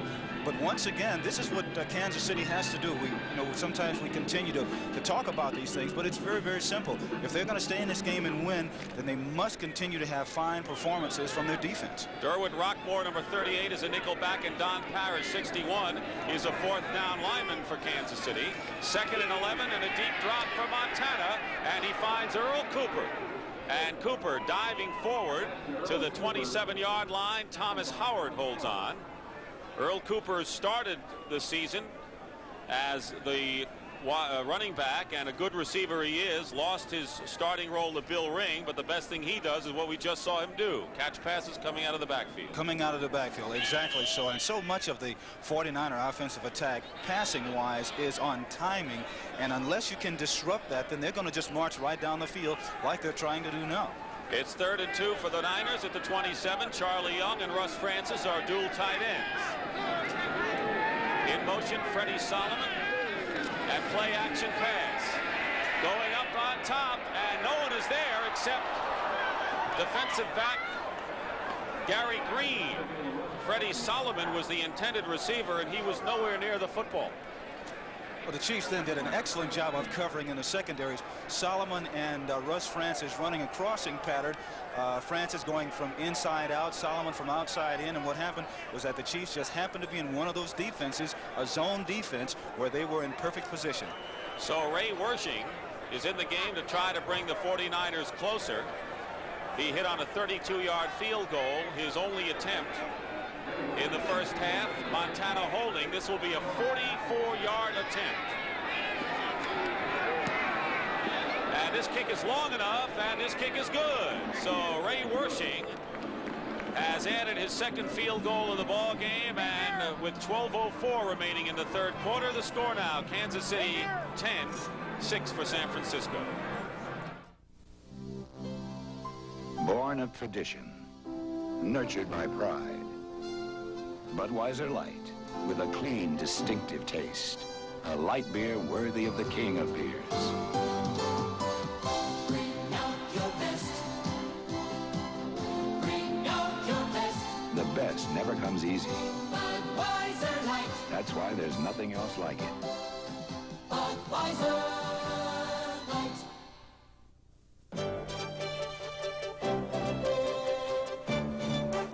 You can get a Subaru hatchback with either front-wheel drive or on-demand four-wheel drive. Either way, the most important drive they put you on is in economy drive, with low sticker prices and the kind of mileage that lets you feed your family instead of your car. Subaru, inexpensive and built to stay that way. Thompson, right? There's the scoring drive, and a quick one here.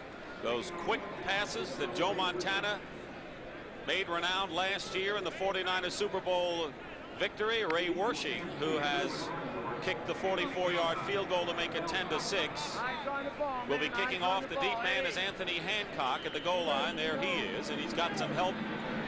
Rockmore and Thompson nearby, and this is going to go to Hancock at the 12-yard line. He's got great speed, and he brings the ball out to the 33-yard line, where it'll be 1st and 10 for Kansas City.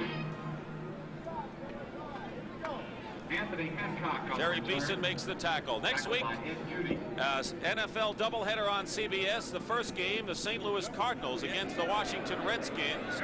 Both seem to be primed for the playoffs. The Redskins, of course, right behind Dallas. And in the NFL today, it all starts. Second game of the doubleheader, you'll see the Green Bay at Detroit or the Rams at San Francisco 49ers. Joe Delaney with a hole gets up to the 39-yard line. He had a good block from Charlie Getty, the right tackle. And John Hardy made the tackle on Joe Delaney. Joe Delaney came out of Northwest Louisiana and was really an unknown when he played in the blue-gray game and played in the college all-star games a couple of years ago. 1,100 yards last season. And he said he had Sugar Ray's disease, the detached retina, but fortunately for everyone concerned, he came back from that, and he's been fighting some small hurts. I'd like to see him go through a full season without any injuries. He could really be something. 2nd and 4 at the 40. Delaney again, nothing, maybe a yard. And it was Keena Turner coming up strong to meet him. Keena Turner, to talk about Pro Bowl people, has to be on the verge of that honor any time now. He's only in his 3rd year, and he made his mark last season. He's not flashy, shuns the limelight, but oh, so tough he is. He always operates at a very high rate of consistency. There are some players who have good games and bad games. His games are always on that very, very high rate. You very seldom see him have a bad game. He always, and when a player performs like that, sometimes you tend to take his performance for granted. 3rd and 2 for Kenny. 6 new players in on defense for the Niners, and Kenny is going to run for the first down. First down, Kansas City at the 47-yard line. Lawrence Pillars brought him from behind, and so Kenny gives Montana a little of his own medicine. Certainly did, and he did the right thing by ducking the bullet, because Fred Dean was coming, and he was really aiming at his head. You watch Kenny getting back into the backfield, seeing that everyone is covered. 49ers did a good job. Now, as he starts to come upfield, his peripheral vision will see Fred Dean right there, and he decides he better duck the bullet and get out of the way. Good for him. Henry Marshall is the lone wide receiver to the left. Carlos Carson in the slot. 1st and 10 at the 47. 10-6 the score, and Marshall is in motion. And Hadnot, the big 245-pound fullback, bursts forward to the 49 of San Francisco, and a pickup of maybe 4 or 5 yards on the play. Hadnot can pick up 5 yards by just falling forward. He certainly can. 6'2", 245. It's like trying to tackle a Mack truck out there, and he just knocked Jack Reynolds back 4 or 5 yards. Ed Judy, the linebacker, and Pete Kugler, the nose tackle, make the stop. Gain of 4, 2nd and 6. They're in San Francisco territory. There is Hadnot. And this time it's a play action. And Kenny has time. Had time, we should say. And he is dumped by Hardy behind the line. The whistle blows. John Hardy, who is playing right end and was drafted to be a nose tackle, but because of all the injuries on the defensive line has been forced to move. He's out of the University of Iowa. He was trying to hit Carlos Carson on a crossing pattern, but Dwight Hicks did a good job of covering him, and that's what caused the sack. 5th sack of the game And the Chiefs now have allowed 38, second worst in the NFL. Actually, Houston allowed 35. We don't know what's happened to poor Archie Manning in that game. 3rd and 14 at the 43. 5 times Kenny's gone down. He fakes a throw, and he's tripped up from behind, and he gets to midfield. It'll be 4th down and 7 yards, and Stover makes the tackle from behind, and they're going to punt.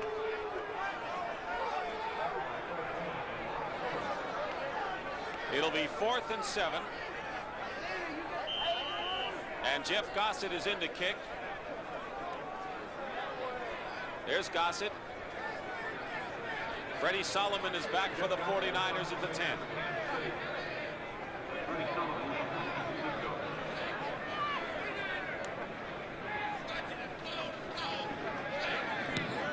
Gossett is looking to get it inside the 20-yard line, and there is Freddie Solomon at the 15. Solomon dives to the 21-yard line, and so it'll be San Francisco ball, 1st and 10. 7:49 remaining in the 3rd quarter. Gary Spaney made the tackle.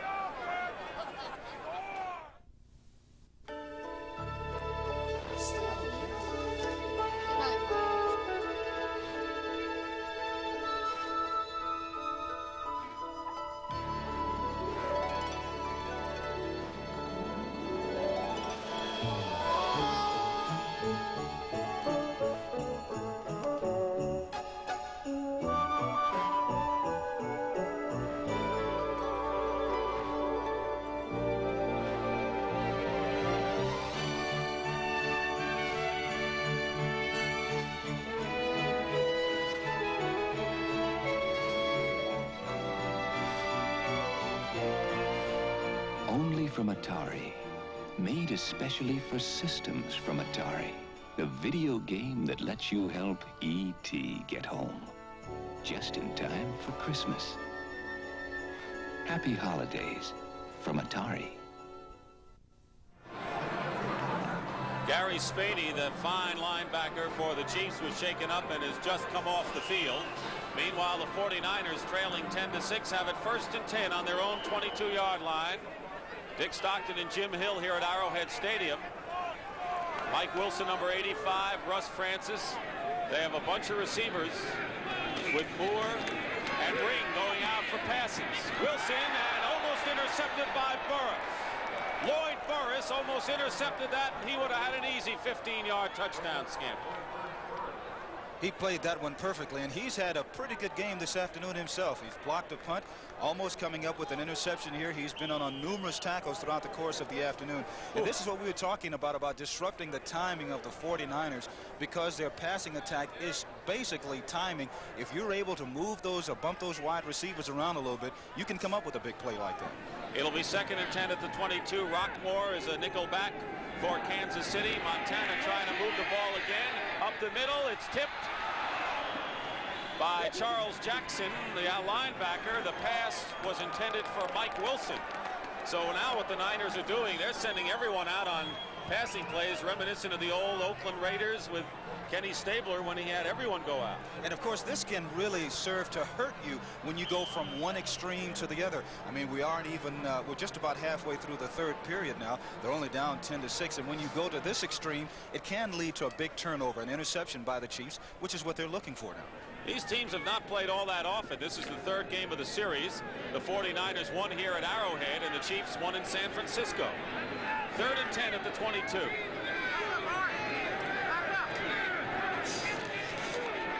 Here comes a game on, and the pass is complete to Russ Francis. I think Russ Francis has a 1st down. Lloyd Burris makes the stop, but the forward motion of Francis, good enough for 11 yards and a San Francisco 1st down. So they're going to Russ a lot today. That's the 7th reception of the game. And they're doing a lot of things with Russ Francis like the Chargers do with Kellen Winslow. That is, they can move him out, make him a wide receiver, put him into motion. Here, once again, running a crossing pattern. Like we mentioned before, tight ends or wide receivers running crossing patterns are very difficult to stop. At the 34, 1st and 10. Francis, 7 catches, 85 yards. This time it's Jeff Moore with Randy Cross trying to block, and Gary Green forces the play nicely.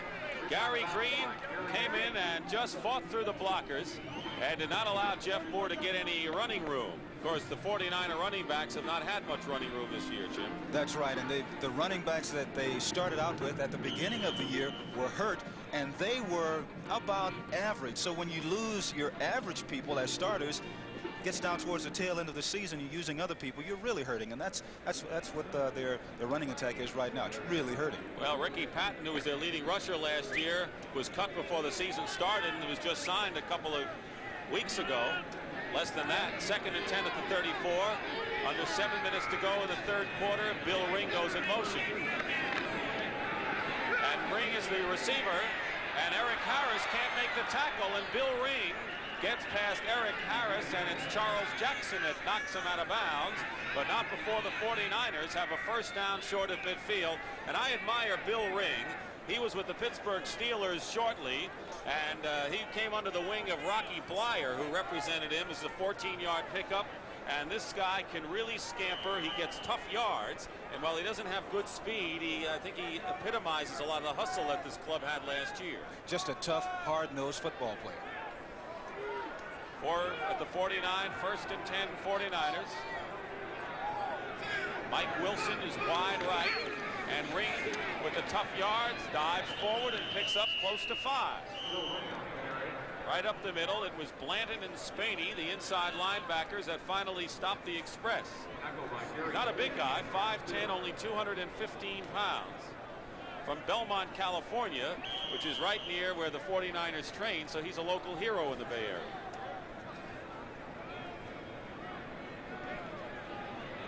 It'll be 2nd and let's call it 6 at the 47. San Francisco trailing 10-6 here. Bill Ring working in this drive. 6 minutes remaining in the third quarter. And Ring again. And not this time, Ken Kramer, who led the team in sacks last year with help from Gary Spaney, stopped Bill Ring cold. Once again, because of the lack of speed that the 49ers have at the running back position, this is enabling the Chiefs to really catch up to their running backs when they try and run a sweep like that. That's why Kramer was able to get in and make the tackle then. This has been a cleanly played game. There have been only 4 penalties, each for 5-yarders, no major infractions. It's been a fluid game. Kansas City's defense has been the key. 3rd and 6 at the 47. Montana up the middle. He has Dwight Clark, and Gary Green brings him down, but not before Clark has a first down at the 26-yard line. Dwight Clark, whose parents drove 20 hours from Charlotte, North Carolina to get to this game, and Montana's parents are here, so they have to be proud on this hookup. And Clark got away from Gary Green this time, running a crossing pattern, and Clark is just a little upset because he feels that Green was just maybe he was a little rougher than he should have been going at his head. Now Gary will come up and throw the elbow right at his head right there, and of course that's just something that D-backs always do. 20-yard pickup. They go to Moore on the screen. Moore spinning his way, trying to churn to the 20-yard line on first down, and is stopped. 4 minutes and 20 seconds remaining in the third quarter. It'll be 2nd down and 5. Lindstrom and Blanton the tackle. 49ers have to be disappoint Bill Walsh this year, and I think a lot of the young players didn't realize what it would take to keep the crown.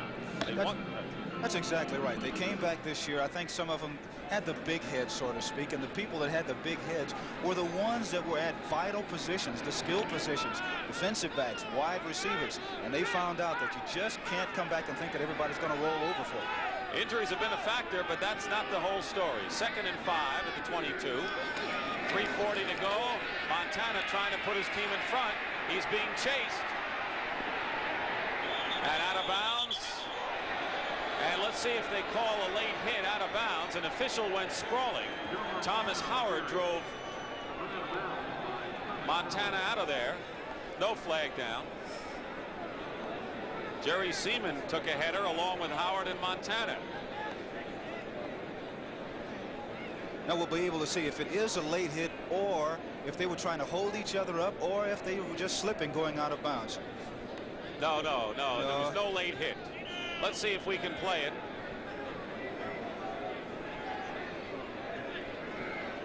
I think he was just trying to hold on. I don't think it was a late hit. No, if he was going to really have a late hit on Montana, you would have seen it long before that. Dwight Clark and Mike Wilson out to the left. Russ Francis wide right. 3rd and 8 at the 25. Crowd yelling for the Chiefs defense to tighten up, and they do. Pressure on Montana by Art Still and Burris.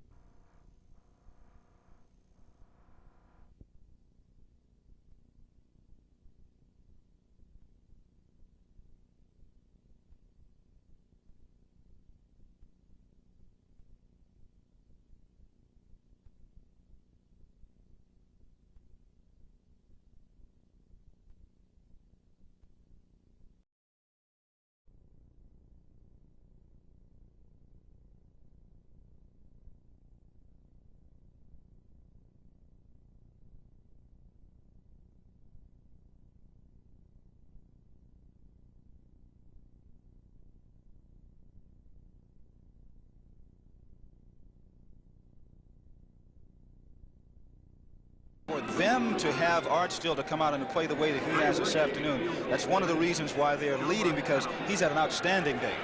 A 42-yard field goal attempt by Wersching, who has kicked 2 so far. Montana's holding. And Ray's kick is good. And so Ray Wersching's toe is accounted for 9 San Francisco points. And with 3 minutes and 27 seconds to go in the 3rd quarter, the Niners trail by a single digit.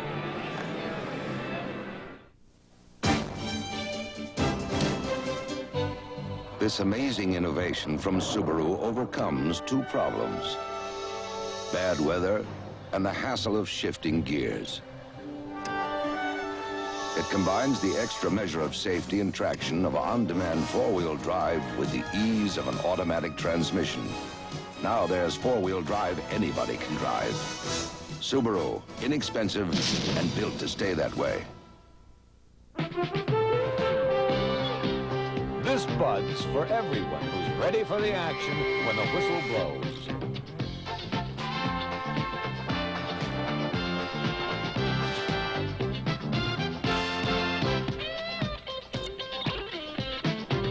Yeah, just for you, that distinctively clean, crisp taste that says Budweiser. For all you do.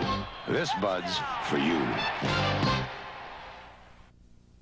New Year's Day on CBS Sports, the arm of Dan Marino and his Pittsburgh Panthers against the Pony Express rushing attack of undefeated SMU, the Cotton Bowl on CBS Sports. 10-9 the score. The 49ers have not dented the Kansas City end zone, but Ray Wersching has accounted for 3 field goals today. 32 yards, 44, and now the 42-yarder. So he's had a fine afternoon and is 11 for 15 on the year. Anthony Hancock, who has caught the only touchdown pass, is back there with Rockmore and Del Thompson, and this will go to Hancock at the 2. And Hancock to the 23-yard line. Scores around the league. The New York Giants in a must game for them, trailing St. Louis 17-7. Cardinals have not won at home all year. Detroit ahead of Tampa Bay 21-13 in the 3rd quarter. And next week on CBS, the Detroit Lions will go against the Green Bay Packers. Second game of our doubleheader, St. Louis at Washington in the first game. Cardinals are playing good ball. Redskins, of course, as well. Packers and Lions, or the Rams and the 49ers. All starts with the NFL today. 3:16 remaining in the 3rd quarter. 1st and 10 at the 23. Pass to Henry Marshall is caught.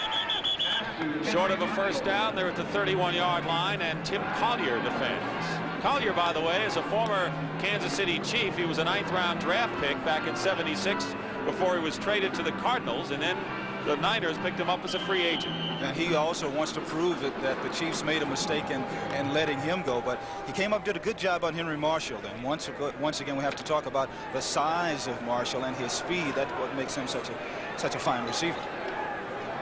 2nd and 2 at the 31.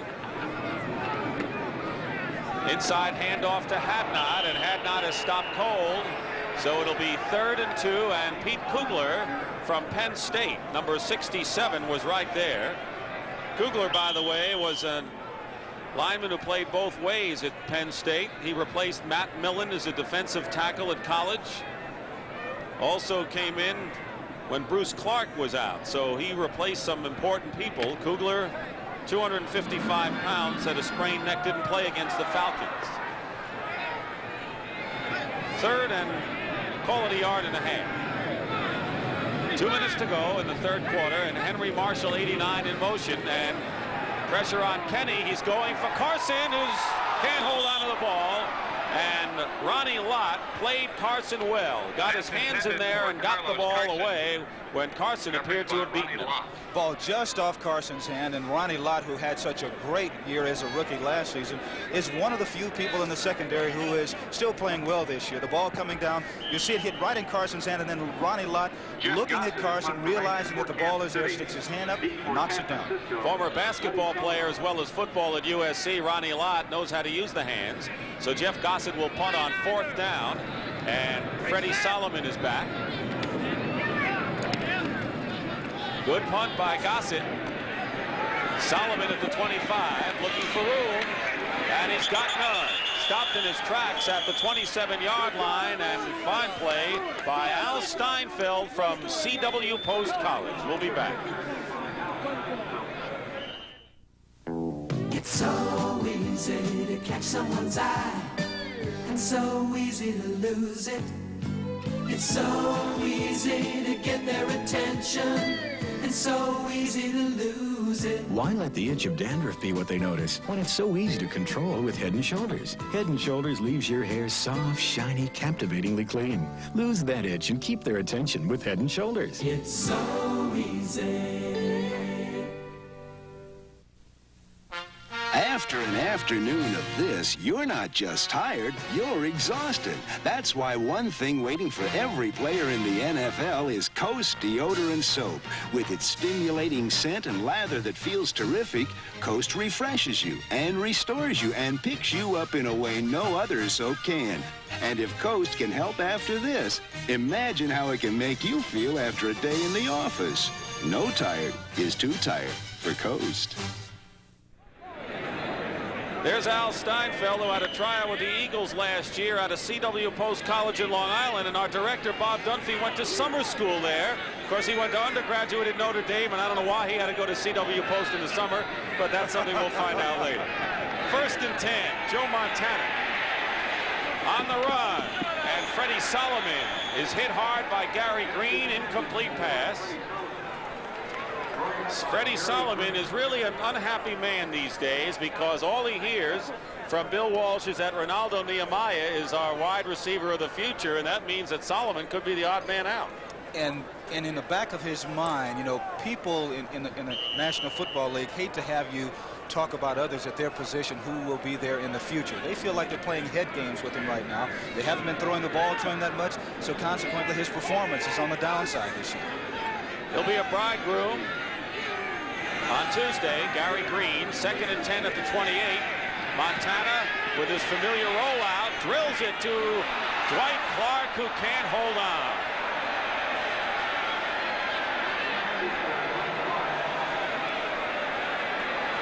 He was so wide open.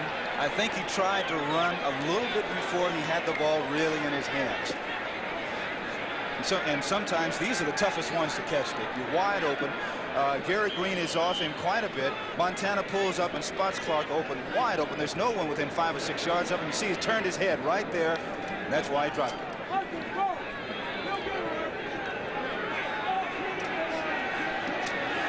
He's having a great year. 3rd and 10. Montana rolling out the other way. And this time Clark catches it, and Clark is gone to the 40, 35, and Dwight Clark brought down at the 22. And to Joe Montana's credit, he went right back to his favorite target. And did he ramble with the ball after the fine catch? Barbaro and Harris make the tackle on Clark.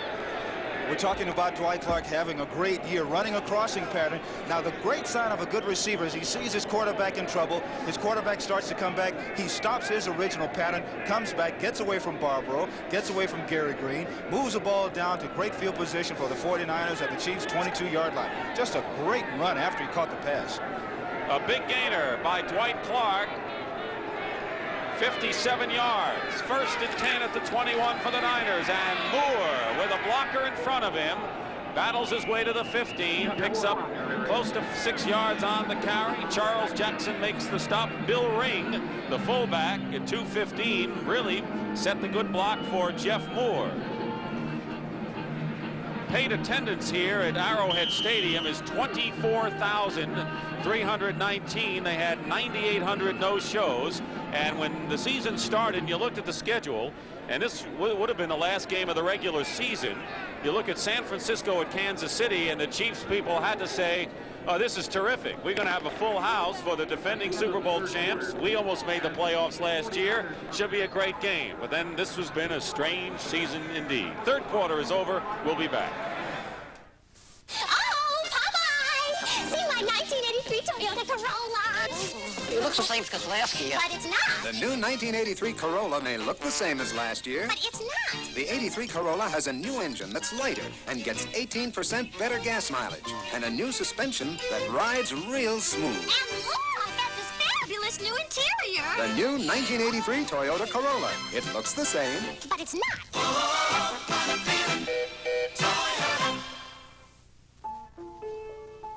You in a bad mood? I just hate talking in the morning. I'll let you shave. No, stay. You use Noxzema. Yeah, Noxzema gives me a great shave. It does something to condition my skin. It softens it. Huh? I can tell when you kiss me. Your face feels real smooth. Well, I guess it's the moisturizers it. I hate talking in the morning, too. Noxzema medicated shave cream. Share the softness.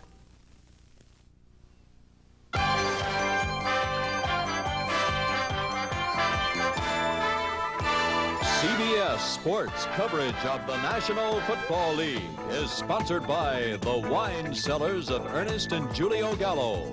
And by Chevrolet. Chevrolet is USA 1, and USA 1 is taking charge. Marv Levy knows what it's like to win a championship. He did it twice in the Canadian League, 2 Grey Cups, playoffs every year at Montreal. Almost did it last year, Kansas City. Trying to protect the lead, 2nd and 5, and Montana's pass is caught by Moore. And I think with Lloyd Burris making the play, I think the Kansas City defense read that play perfectly, Jim. They certainly did. One of the great things that a defensive unit will do, the closer you get to their goal line, the more ferocious they will play. We're getting a good example of that by the Chiefs' defensive unit, not only in this particular drive, but throughout the course of the afternoon. It'll be 3rd and 3. Dick Stockton and Jim Hill, opening minute of the 4th quarter. Kansas City leading 10-9. 3 field goals by Wershing, and he may be called on again if Montana can't get the 3 yards. Moore inside, and it looks like he's got it. Lindstrom, the tackle. Lindstrom has been a pretty good backup for both Bell and Still. Steady performer, but forced to start with Bell's absence. They're going to measure, and I said they had it, and they may not, but let's check. Randy Cross, who made an incredible comeback this year from a Memorial Day injury, will return to Arrowhead Stadium now after this word from your local station. With auto plants closing down all over America, who would be crazy enough to build and open a new one in Tennessee? The Japanese, that's who. 60 Minutes this evening on CBS.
Randy Cross out of the game. He had the torn ligaments in the fractured ankle. Memorial Day. Walt Downing, number 62, replaces him. They had the first down, 1st and 10 at the 11-yard line. Russ Francis is there. Did he get in? No, he's a yard away. Francis clobbered as he caught the ball by Lloyd Burris on the cross pattern. He lives in Hawaii now. In order to get him, Bill Walsh had to trade a 1st and 4th round draft choice to the Patriots. And even though Russ has dropped a couple of passes today, he's had an outstanding afternoon. Once again, going to the corner, running a crossing pattern wide open until Burris comes over and makes a tackle, knocks him out about the 2-yard line. I think he may have gotten the wind knocked out of him just a little bit. Francis is shaken up. Charlie Young, of course, has been the starter all season, and there's also Eason Ramson. But we're going to take a break here. Bill Walsh figuring out what to do. He's a yard away from taking the lead. Michelob Light for the winners this time, huh? Oh, you enjoy being buried in the sand.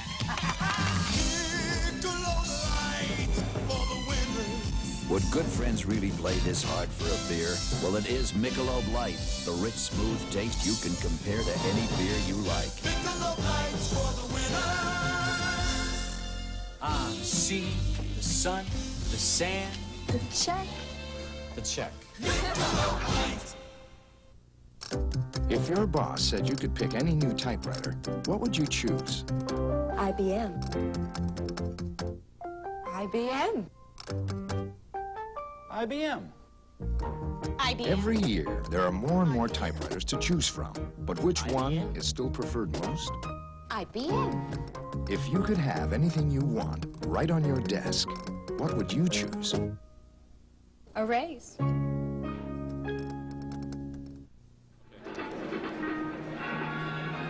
Dick Stockton and Jim Hill here at Arrowhead Stadium.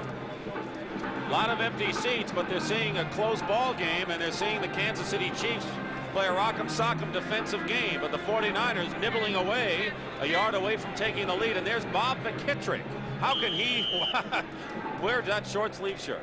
The players say some strange things about him. He's the offensive line coach for the 49ers. Does an excellent job. I guess that's a sign of showing how tough he wants them to be.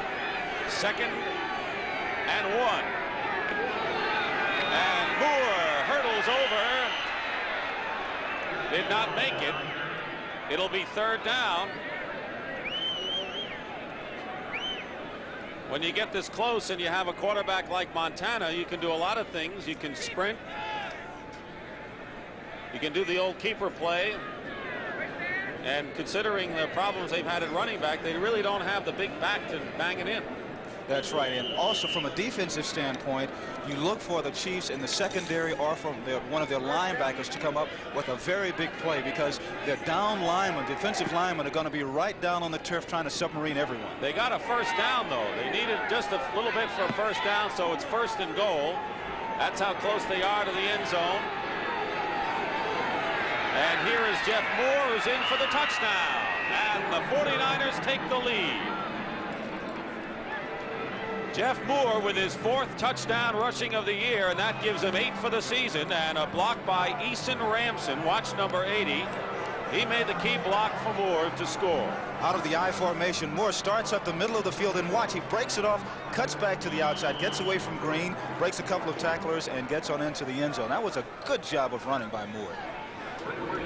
So Wershing will try the conversion. 13:21 remaining in the 4th quarter, and the kick is perfect. And so the San Francisco 49ers have taken the lead here, 16-10, but we have a lot of time to go in this 4th quarter.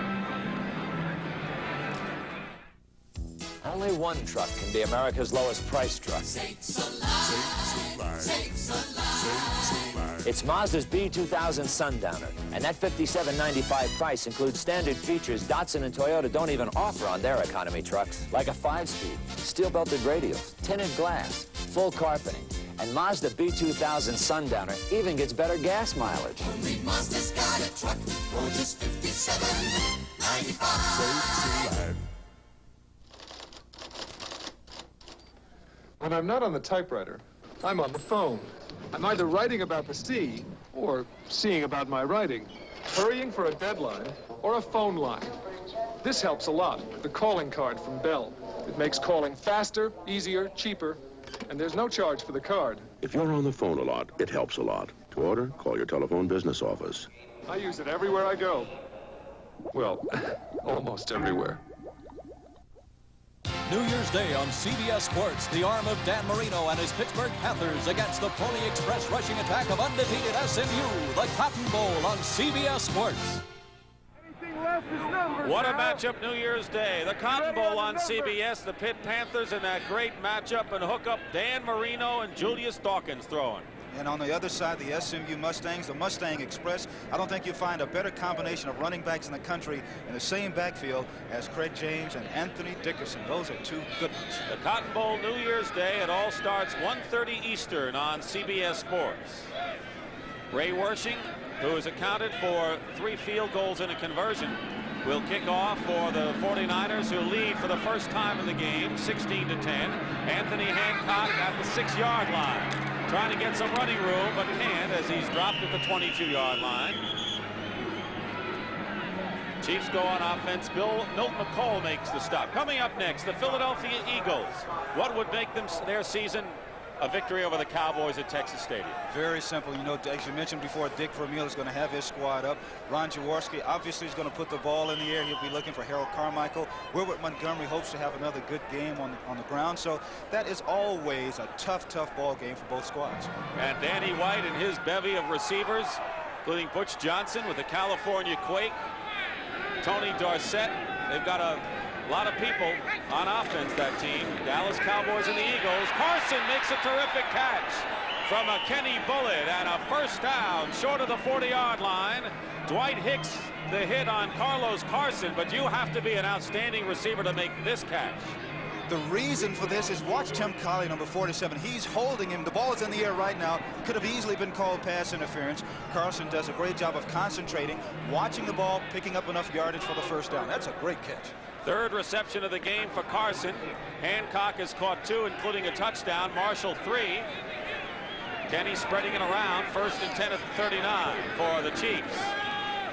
Delaney to midfield, and Joe Delaney may have another Kansas City first down.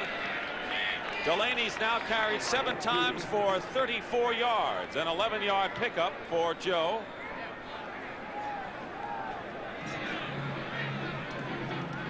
Kansas City took the lead 3-0 on a Lowry field goal. Wersching tied it up. There's an injured 49er player. Kenny hit Hancock 41 yards to make it 10-3. And then in the third quarter, the 49ers crept back with Wersching. 2 field goals, 44 and 42 yards. And then Jeff Moore went over from the 1 to give San Francisco the 16-10 lead. We're going to take a break with a 49er player injured. Maybe Eric Wright. We'll be back. There's a time in life for the young to say, I want something else, a different way. The town's the same, the people too. School is over, needs something to do. The services have it, it'll really show. You'll see new places, you'll really grow in the Army, Navy, Air Force, Marines. Challenge, adventure, excitement too, a time to enjoy and see something new. Army, Navy, Air Force, Marines. You'll work hard, feel really free, serving your country for all to see in the Army, Navy, Air Force, Marines. Be part of a team, be friends forever. A part of the services you won't forget ever. Army, Navy, Air Force, Marines. It's a great place to start. Jim O'Brien and family recently lost their home. Today, they're getting it all back. Allstate update. Home replacement cost guarantee. Unlike 9 out of 10 homeowners today, the O'Briens never had to worry. They had more than a guard against inflation. They had Allstate's promise to pay to rebuild their home right down to the door knocker, no matter what the cost. That's Allstate's guarantee. Put yourself in good hands.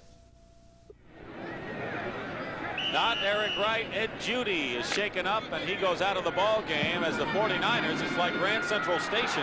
Every time there's a passing situation with as many as 6 players coming in. 1st and 10 at midfield for the Kansas City Chiefs with 12:08 to go in the 4th quarter. Kenny's pass is incomplete. He threw in a crowd. Carlos Carson was the intended receiver. Ronnie Lott, Tim Collier there, and Dwight Hicks as well, but mostly Ronnie Lott. One of the problems that Kenny is having this afternoon is when he gets ready to come out and throw to one receiver, he always keeps his eye on his primary receiver.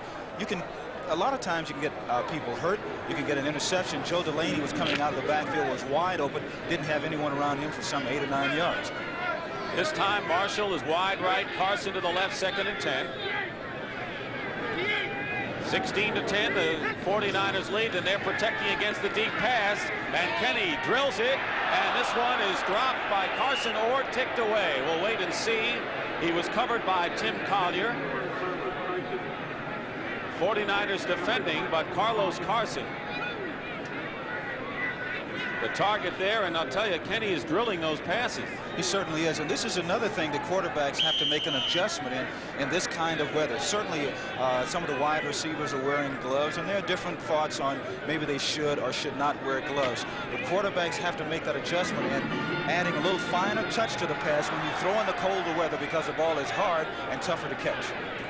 3rd and 10, midfield.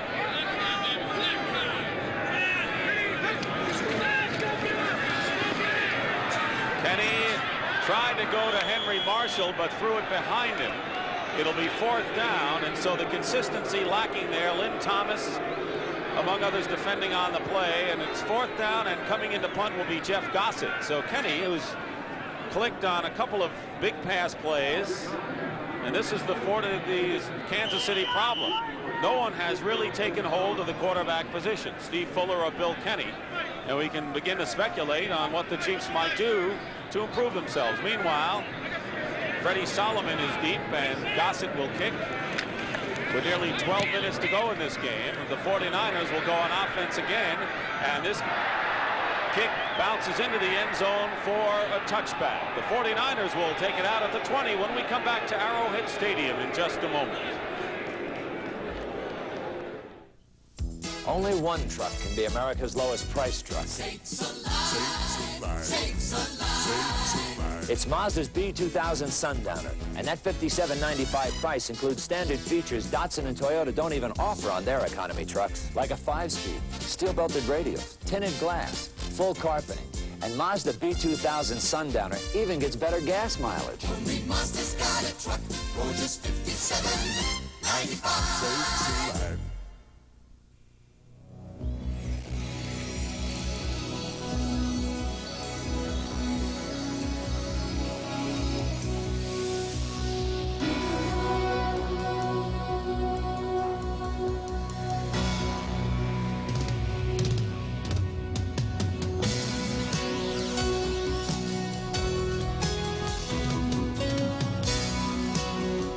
Some things speak for themselves. Tuesday night on CBS Sports, Denny Crum returns to Pauley Pavilion as he leads Louisville against UCLA. Top 10 action Tuesday night on the home of the NCAA Championship, CBS Sports. A brisk day in the Midwest, and Kansas City, earmuffs and everything. San Francisco 49ers trying to avert elimination in this NFC race. And this pass is picked off by Eric Harris. Eric Harris, who returned one for a touchdown last week, brings it back to the 30-yard line where Earl Cooper makes the tackle. And for Harris, his 3rd interception of the season, intended for Mike Wilson.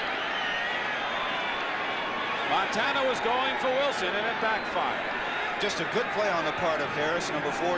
Now, the Chiefs have just got a big turnover there. Ball here going to Sullivan. And you see watch how Harris just comes over and just makes a fine play as he steps in front of the receiver, makes the interception in front of Mike Wilson. Now the Chiefs have the 49ers on the run now. The worst thing in the world that can happen that you want to do is to get conservative and to run the ball. You have him on the run, see if you can come up with a big play yourself. Well, Marv Levy has always played it conservatively, so let's see if he opens it up. 1st and 10 at the 29-yard line. The pitch to Hadnot going wide. And Hadnot still on his feet, gets to the 25-yard line. Ronnie Lott and Rick Jervis combine to make the stop on the big fullback, who's a little slow in getting up. But a good gainer to the 19. Marv Levy, who really prefers the blood and guts kind of style of the running game.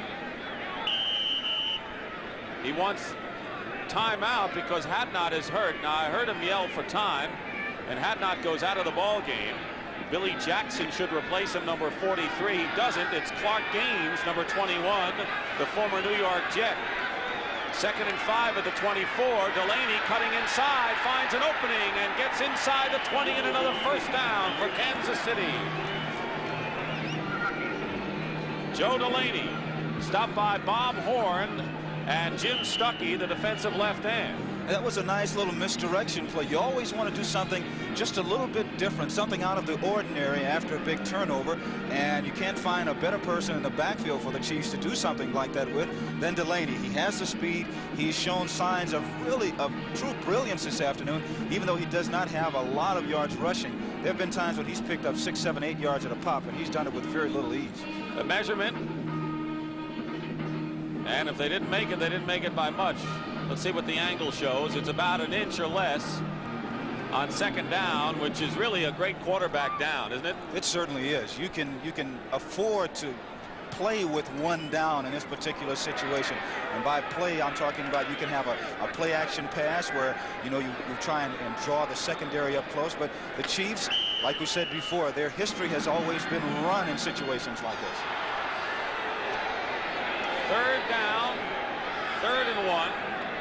Not 2nd, so they don't have that much to play with. Kenny has it. Kenny leaps over the line and has a first down. So it was 3rd down. Not as much comfort as we had given you the impression, but Kenny makes it all academic with a first down there, and Carson and Marshall will come back on now, those starting wide receivers. First down, Kansas City. Their offensive line, a lot of people blame them for the fact that there have been over 30 sacks against the Chiefs this year. Herkenhoff, Brad Rudney, who has been shaken up and hasn't played that much. Les Studden's been the center. Bob Simmons and Charlie Getty. Tom Condon not playing. Jim Rourke in there. They've done a good job today. 1st and 10. Hadnot. Loose ball. Kugler and Keena Turner. And I think the conservatism you just talked about is not very popular with the 20-some-odd thousand here at Arrowhead Stadium. We started with 24,000. I don't think many left. The game's been pretty close. No, it's been a pretty good ball game, and the Chiefs have been able to show that they can move the ball through the air throughout the course of the afternoon. But being conservative here, like we mentioned before, it can come back and hurt you. Chiefs are trailing 16-10, 9:28 to go in the 4th quarter. Quick pass and a short pass. Dixon, the tight end, was the intended receiver, Al Dixon, and that pass just didn't get to him. Dwight Hicks covering. And of course, if you're Marv Levy, you can say that's why we aren't passing that much, because we can't get the quarterback to get the ball to our receivers. What about next year? Jack Elway would be the perfect quarterback here, but in order for the Chiefs to get Elway, they'd have to make a deal to move up in the draft list, and I don't know if they have that much to trade. That's right. They don't have a lot of people here that they could that someone else would really want. Of course, they're the San Diego Chargers, who are really maneuvering, trying to make that particular deal to get Elway. Yeah, they have a lot of picks that they could deal. 4 down linemen for the 49ers. 3rd and 10, and the swing pass to Hadnot, and Hadnot is slowed up and down by Ron Ferrari. And now listen to him. They don't like this. Ron Ferrari, 7th-round draft pick from Illinois and a great hustler. Mike White, the head coach of Illinois, suggested to Bill Walsh he'd take a flyer on Ferrari, and it paid off. Under 9 minutes remaining, and now Lowry, who has kicked a 40-yard field goal and missed a field goal, will try it from 39 yards with Fuller holding to try to bring the Chiefs to within 3. And the kick is good. So Lowry's second kick is good. And with 8 minutes and 30 seconds remaining in the 4th quarter, San Francisco's lead over Kansas City has been cut to 3 points. NFL's most valuable player, brought to you by Apple Computer. 1973, Buffalo Bills running back O.J. Simpson delivers the greatest single-season rushing performance in pro football history. The Juice rushes for over 100 yards 11 times and gains an NFL record 2,003 yards on his way to being named the league's most valuable player. 这就是我们的 Apple computer. My Apple has a great head for stats. It sure makes my job a lot easier. There are more people in more places doing more things with Apples than with any other personal computer in the world. Man, we never travel without the Apple. And of all these people using Apples, most had never touched a computer before. Apple, the most personal computer. 16-13 the score, and Lowry will kick off for the Chiefs. Don't forget the Philadelphia Eagles and the Dallas Cowboys coming up after this game. Deep, McLemore and Amos Lawrence. So that's how it's done. And it's McLemore at the 5. Dive short of the 25-yard line. So we'll tell you about this Dallas-Philadelphia rivalry. Vermeil against Tom Landry. The Eagles, of course, got to the Super Bowl 2 years ago. And last week, Jim, Tom Landry told us how important that home field advantage is. Can you imagine the Cowboys? They finish first in the NFC. They play at home at Texas Stadium 3 weeks in a row, never having to travel. I tell you, that would be a tremendous advantage for them, already being a great football team, because other squads really do not like to go into Texas Stadium, period, much less to go in there during the playoffs. Eason Ramson was shaken up. The third tight end for the 49ers, being tended to now. Chiefs now trying to come back after maintaining the lead throughout the game, although small leads they have been. It was 3-0, then 3-3, and 10-3, and then 2 field goals and a touchdown. Put the 49ers in front by 6, and now it's a 3-point ball game. Ramson's okay, that's good news. And it's 1st and 10, 49ers at the 24. Joe Montana.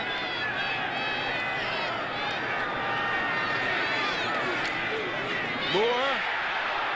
Jeff Moore got away from one tackler and ended up picking up 6 yards on the play. Good hustle by Jeff Moore. Fourth quarter action, Detroit leading Tampa Bay 21-20. Plenty of time in that game. Green Bay trouncing Atlanta 35-7.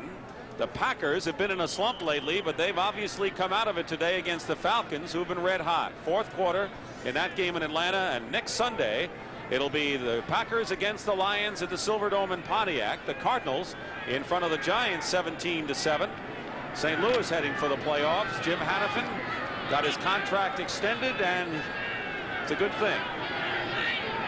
2nd and 4 at the 30-yard line. 7:34 remaining in the fourth quarter. And they're going to Jeff Moore again. Moore has a first down as he crosses the 35-yard line.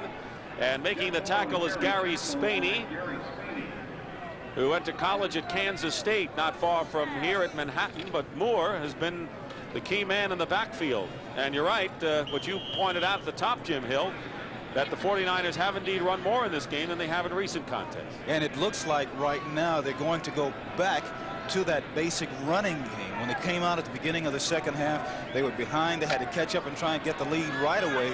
They did that. Now they're going to try and work on the running game a little more. They've gained 102 yards rushing in this ball game after averaging only about 70 coming in. 1st and 10 at the 36. Bill Ring clobbered after picking up a couple of yards, and the men in the middle, Ken Kramer and Jerry Blanton, make the tackle.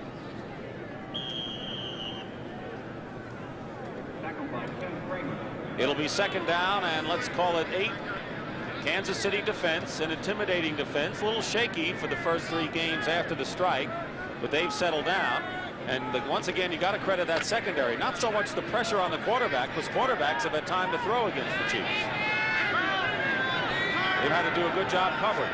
There's the view as the Chiefs have it, and the flip pitch out to Moore, head down, and Moore is shy of a first down by about a couple of yards.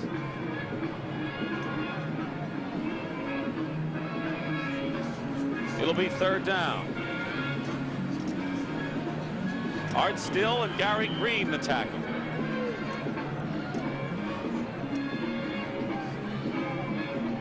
The Chiefs have not been a good offensive team, and they're proving it in the second half with only 67 yards. But look what they did in the first half. Second half, once again, getting rather conservative, even after those turnovers. That's exactly what that means. 3rd and 2. Charlie Young and Russ Francis, 2 tight ends in there, and it's Moore, first down, San Francisco. At the 47-yard line, Fred Quillen, the Iron Man at center with the key block, and we've seen that play before, haven't we? Certainly did when they scored the touchdown a little earlier in the game. And there are 2 reasons why the 49ers are running the ball a little bit more right now. Number one, obviously, they want to work on it because their running game has not been good throughout the course of the year. The second reason is they want to keep their defense on the bench as much as possible because their defensive unit has been having all kinds of problems, and they've been struggling. So now they can afford to try and control the game with the lead. Moore has carried 17 times for 54 yards, 1st and 10 at the 47, and Bill Ring finds an opening and making the stop Charles Jackson from behind. And now San Francisco, and so on the field, Dwight Clark. I guess Dwight Clark is not happy with some of the treatment he's getting from the Chiefs defensive backs. When you reach a certain level in professional football as being the best or one of the best, you naturally are going to attract all kinds of attention. And Dwight Clark has been getting bumped around quite a bit this afternoon, and he feels some of it has been after the whistle, in bounds, out of bounds, and he's just trying to protect himself a little bit. Number 44 defense, personal foul, number 87 offense, offsetting dead ball foul. Dead ball foul. Eric Harris and Dwight Clark called for personal fouls.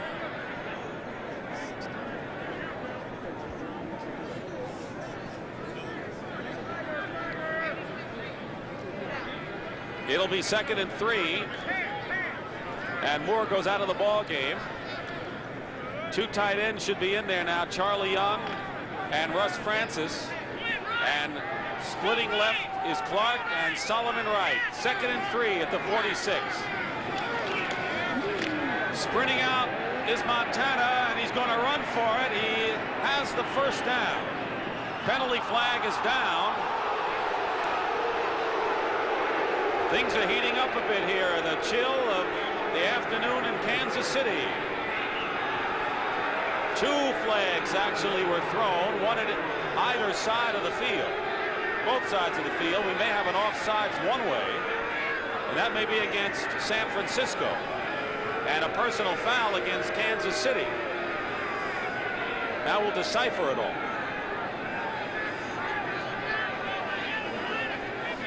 Russ Francis with a few words of advice. It's exactly what it is. Personal foul against the Kansas City Chiefs.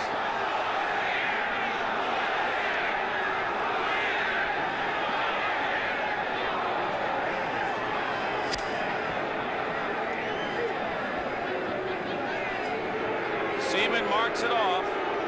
Let's see what happened here. Montana going out, trying to get out, and then all of a sudden he gets to the sideline and stops to see someone come right. It's grabbed his helmet, and of course, NFL officials have been... Illegal motion, number 81 offense. Personal foul, unnecessary roughness to the head, number 52 defense. By rule, we disregard the motion, and we tack on the 15-yard penalty on the defense. First down. Thomas Howard, number 52, was called for it. There's the penalty story. Not many this afternoon, and no major ones. That's the first major penalty we've had. And as we mentioned, NFL officials have been told to try and cut down on so many blows to the head. 1st and 10 for San Francisco at the Kansas City 27, and Jeff Moore goes nowhere. Lloyd Burris forcing the play nicely, and now they're going at it again. Lindsey Mason and Thomas Howard. And in another skirmish, it looks like Russ Francis has some words for Jerry Blanton inside. we're going to need a referee, another kind of referee soon. Huh? That's right. I think the frustration of the season for both teams is really starting to come to the forefront now. The 49ers have been pushed around and beat up. They were really beat up last week physically by the Atlanta Falcons. The Kansas City Chiefs felt like they had a good shot at making it to the playoffs this year, I should say. Take 8 weeks out through the strike, and now they're just starting to play well. 2nd down and 10 at the 27. Montana to throw. Boos echoing from Arrowhead. Montana's toss caught by Moore, and Moore gets himself to the 15-yard line, and another first down for the 49ers, Jerry Blanton. And now it's up to the officials to really get control of this ball game. There is another factor that comes into mind now. Whenever this frustration starts to set in, especially at the skill positions like the defensive backs or the wide receivers, it can really turn around and hurt you, because you get away from concentrating as to what's going on the field, and you have this personal vendetta against someone, and you want to get back at them and get a lick at them. So what can happen, they can burn you for a score. We have 2:50 remaining in the game. Remember, the Kansas City Chiefs used to have these kind of battles with the Oakland Raiders in the old American Football League, so maybe it's the old Bay Area syndrome here against the 49ers. 1st and 10 at the 15, 2:35 on the clock. Crowd still unhappy. Bill Ring drives inside the 10-yard line. And the 49ers are churning and trying to get the touchdown to put it away. And Lindsey Mason, a former Raider in his own right, left tackle with a good block for Bill Ring. And right now, Marv Levy wanted a timeout, is really upset right now. Well, he can't get the timeout before the 2-minute warning because there are 2:18 showing on the clock. And it is indeed a timeout charged to Kansas City.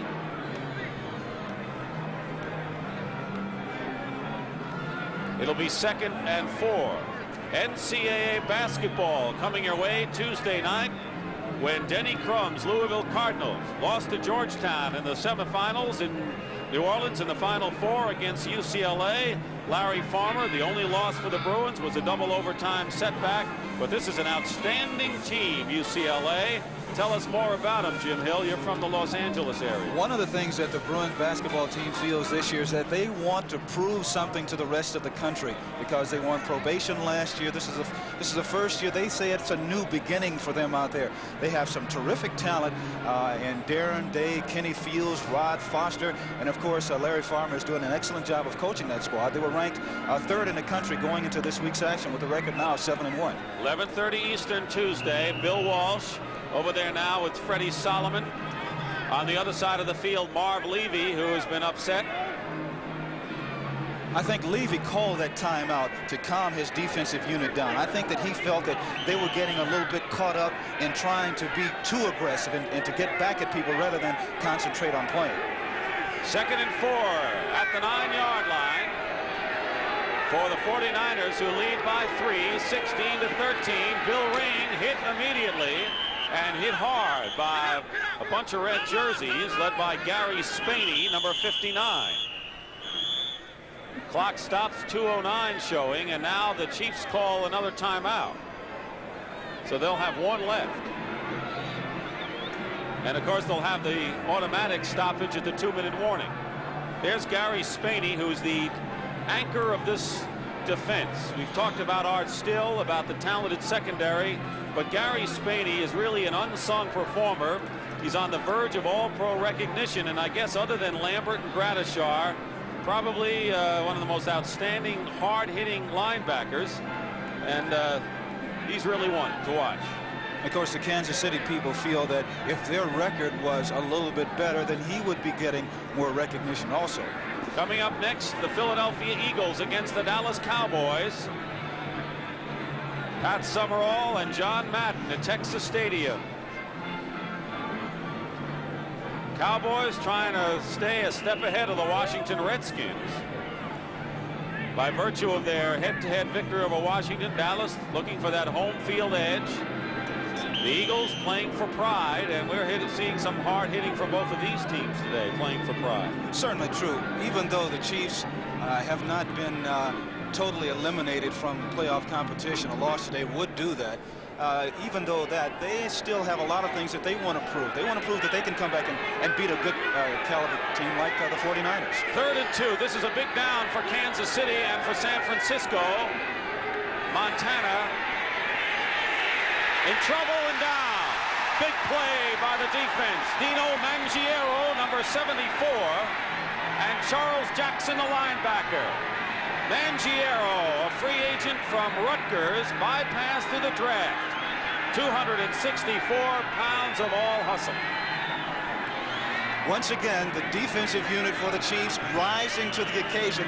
Great coverage in the secondary by the Chiefs because they had people running around everywhere, and I think it was a smart move on the part of Marv Levy a little while ago to call that timeout, to calm his people down, and to make sure that they concentrated on playing. Of course, a face mask penalty could have been called on that particular play. Mangiero and Charles Jackson, and that was a big play because now San Francisco on 4th down going for the field goal, which means that even if Wersching is successful, the Chiefs still have enough time to get a touchdown and a point after to win the ball game. They're trailing by 3. A touchdown for the Niners would have put the game out of reach. We have the 2-minute warning right now. 2 minutes to go. And when we come out of this 2-minute warning, they'll have a field goal attempt by Ray Wersching.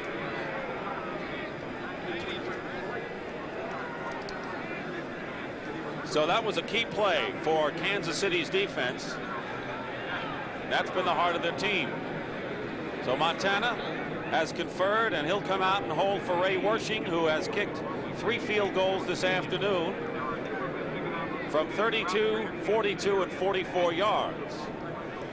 And one of the great things about watching Wersching get ready for a field goal attempt, he never looks at the goalpost. As you see, he comes out on the field, he taps Montana on the shoulders and says, he'll say, help me find it, help me find it. And he will never look up at that goalpost until after he kicks. It'll be a 33-yard attempt by Wersching. Montana low snap from center, and the kick is good. So the 49ers regain their 6-point lead. It is a 19-13 game in favor of San Francisco, and with 1:56 remaining in the 4th quarter, the Kansas City Chiefs will have an opportunity to win the game, but they're going to have to score a touchdown.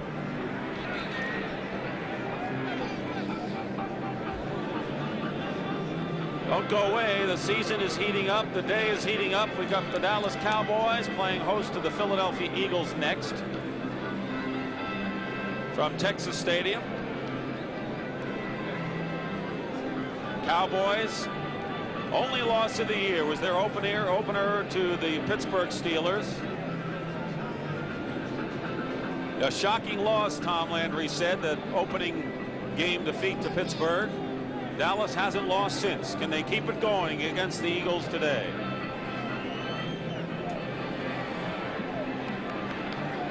Dick, one of the problems facing Kansas City right now is that basically they have been a conservative offensive unit. Now they're forced to, in the last 2 minutes of play, they have to make yardage up in a hurry, and they don't have as many timeouts as they normally would. They only have 1 left. So now when you are put into a position to whereas you have to do things out of the ordinary, you really put a strain on your whole unit. Wersching's kick, line drive, and Anthony Hancock fields it at the 5-yard line. Hancock to the 25 and claws his way to the 27-yard line, and it'll be 1st and 10. Bobby Leopold makes the tackle. Tonight on CBS, what a lineup. 60 Minutes, Archie Bunker's Place, Gloria, followed by the Jeffersons, One Day at a Time, and Trapper John MD. So stay with CBS all night for the best in entertainment. 1:51 remaining. 1st and 10, Chiefs at the 28-yard line. Jim Hill says they've got to open it up now. They got Hancock, Carson, and Marshall, 3 wide receivers. They send them all out, and it's to the back Hadnot. Hadnot to the 36-yard line. It'll be 2nd and maybe 4. Keena Turner and Ronnie Lott were there waiting for him. They were handling the underpass. The under coverage, that's the time.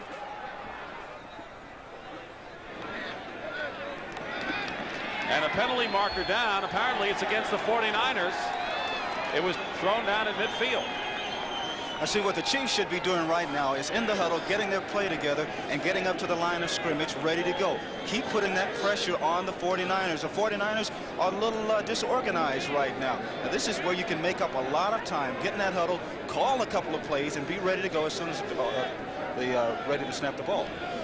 Holding, number 47 defense, penalty decline, second down. They decline the penalty to Tim Collier. It'll be 2nd and 2 at the 36-yard line. Kansas City with 1 timeout left. That's the time you see at the bottom right-hand corner of your screen. But Kenny's going to have to put the ball in the air to get into San Francisco territory soon. His pass is complete to Hancock. He gets to midfield into San Francisco territory at the 49. Lynn Thomas makes the stop, and the Chiefs line up without a huddle. They line up without a huddle. Clock continues to run. The Chiefs need a touchdown. A field goal is no good. And Carson, the intended receiver, and Collier and Dwight Hicks defending on the play, and Carson turned around on that throw, but at least they stopped the clock. It'll be 2nd and 10 at the San Francisco 49. And I've got to think that the 49ers are really going to play that ultra-prevent defense here. They certainly are. Henry Marshall was open right down the middle of the field, and I'm sure that he went back and told Kenny that he was open, and he wants to get the ball. He wants to get the ball. He's one of those players that in pressure situations, he wants it. 2nd and 10.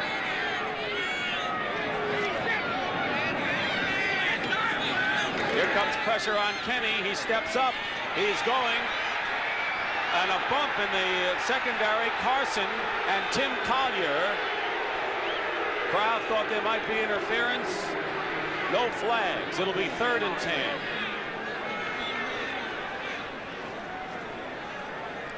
Tampa Bay has taken a 23-21 lead over the Detroit Lions on a Bill Capice field goal. Here's how it finished up, Jim. Now, this is incidental contact, and of course pass interference is a judgment call by the official. That particular time the official felt that both men were looking up towards the ball, and even though they bumped into each other, it wasn't interference.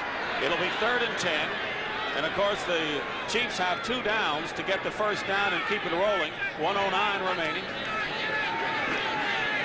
Kenny going for Marshall, knocked away. That was not a good percentage pass to go with your top receiver, who's double covered by Ronnie Lott and Rick Jervis. That was a very difficult pass to try to convert. This is what I was talking about a little while ago. You put into a situation that is abnormal to you. The Chiefs are not used to coming from behind and winning because their offensive philosophy is basically conservative. So when you have to do that in the last part of the game, it hurts you. You see Tampa Bay on Capice's field goal taking the lead. It's 4th down. And this is it for Kansas City. Carson, Hancock, and Marshall are the receivers. 4th down and 10.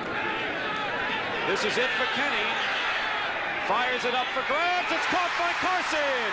And a first down at the 27-yard line.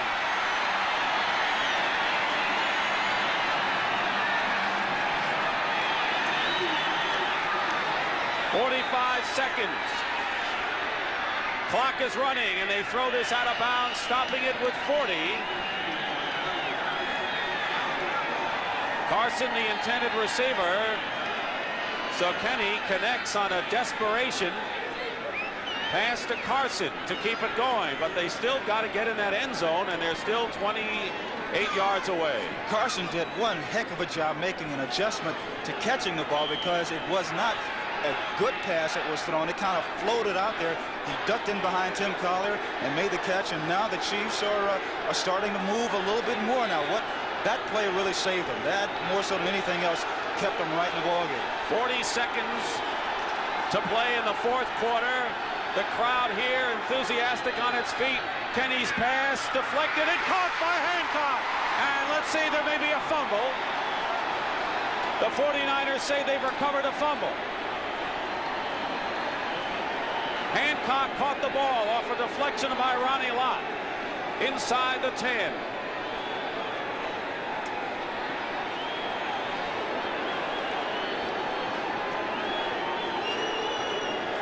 And the officials are conferring as to whether Hancock had coughed the ball up before the whistle blew.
comes over, grabs it,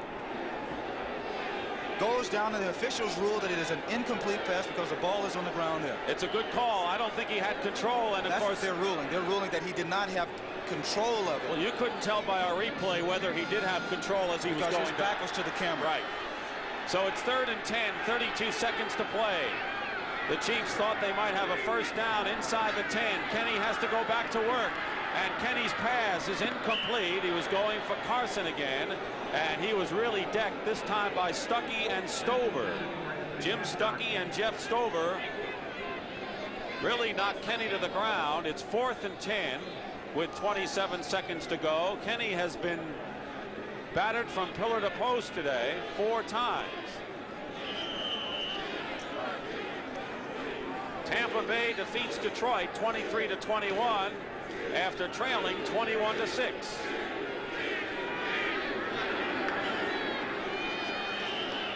"27 seconds to play. 4th and 10, and so once again, Bill Kenny is faced with a 4th down situation, and San Francisco uses one of their 3 timeouts. First timeout. That is San Francisco's first timeout. 49ers have 2 timeouts to go. Well, you know, kind of a strange move there, because I think what's happening now is that you're giving Kansas City a chance to really regroup, because they were walking around on the field out there. They were a little disorganized. They were down to 4th down. They have to be concerned now about getting the first down first and the touchdown second. But now San Francisco calls a timeout, and that gives the Chiefs an extra timeout in case they make the first down now. Timeout story. The 49ers have 2. And they're unlikely to use those 2 unless Kansas City gets the touchdown and moves ahead. Chiefs still have that 1, but timeouts don't matter. And the clock doesn't matter right now. All that matters is 4th down for Kansas City, and they need 10 yards to keep it going. 19-13, San Francisco. So the 49ers, if they win this game, are still alive for the playoffs, because the Giants losing to St. Louis, if that game ends up with St. Louis winning, the Giants suffer their loss. Detroit loses. Tampa Bay would have to lose next week. But let's see if the Niners can survive here. 4th and 10. Kenny intercepted by Ronnie Lott down the sideline. Ronnie Lott still going, and he may go all the way. Ronnie Lott, touchdown. No flags down.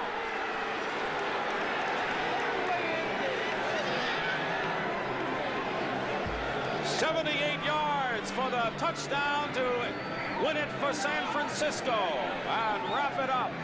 And what a dramatic finish to this ball game.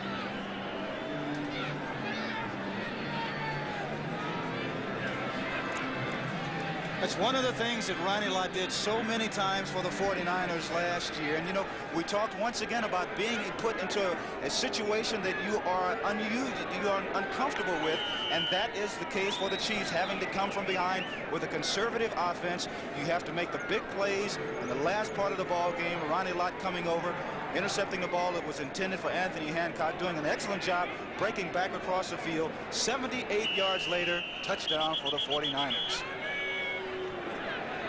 And a whistle. Penalty flag down on Wersching's conversion attempt before the kick. So last week, the Kansas City Chiefs converted 2 interceptions for touchdowns against the Denver Broncos, and now they see it done against them. Ronnie Lott, in his second year from Southern California, one of 3 great rookies. Encroachment defense. A 5-yard penalty will be assessed on the kickoff. 5-yard penalty encroachment will take place after the kickoff for Ronnie Lott, his 2nd interception of the year, and the first touchdown on an interception for the 49ers this season. Wersching's conversion is good. And the San Francisco 49ers now lead at 26-13. The big play, Ronnie Lott, 78-yard interception. And you get a look at how Ronnie Lott looks at this particular pass pattern. The ball coming out for Hancock. Hancock slipped a little bit, but Lott did an excellent job of reading it, catching the ball in his hands, heading up the near sidelines, seeing some Chiefs coming over. He cuts back over, and 78 yards later, touchdown for the San Francisco 49ers. 78 yards. Good move. Cut across the green. Ron Ferrari with a fine block. Ferrari, Jervis was there. And Ronnie Lott goes in, 78-yard interception return. And the place empties out. Arrowhead Stadium, 11 seconds remaining, and the San Francisco 49ers keep their playoff hopes alive, slim as they may be.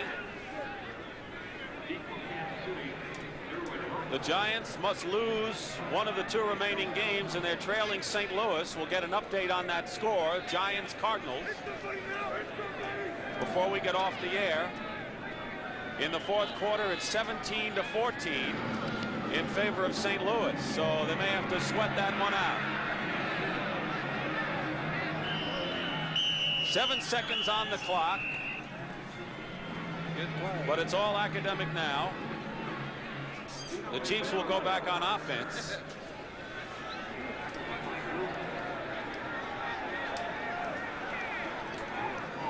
Ronnie Lott coming back following the big interception.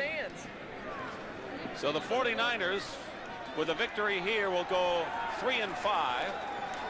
They have to play and beat the Rams next week at Candlestick Park. It would give them, if they win next week, a 3-2 conference record, which would come in awfully handy on a tiebreaker. But in order for that to happen, the Giants have to lose the game they're playing against the Cardinals. They're trailing by 3 with 4 minutes to go in the fourth quarter, or next week to Philadelphia. And then Tampa Bay has to lose next week in their finale.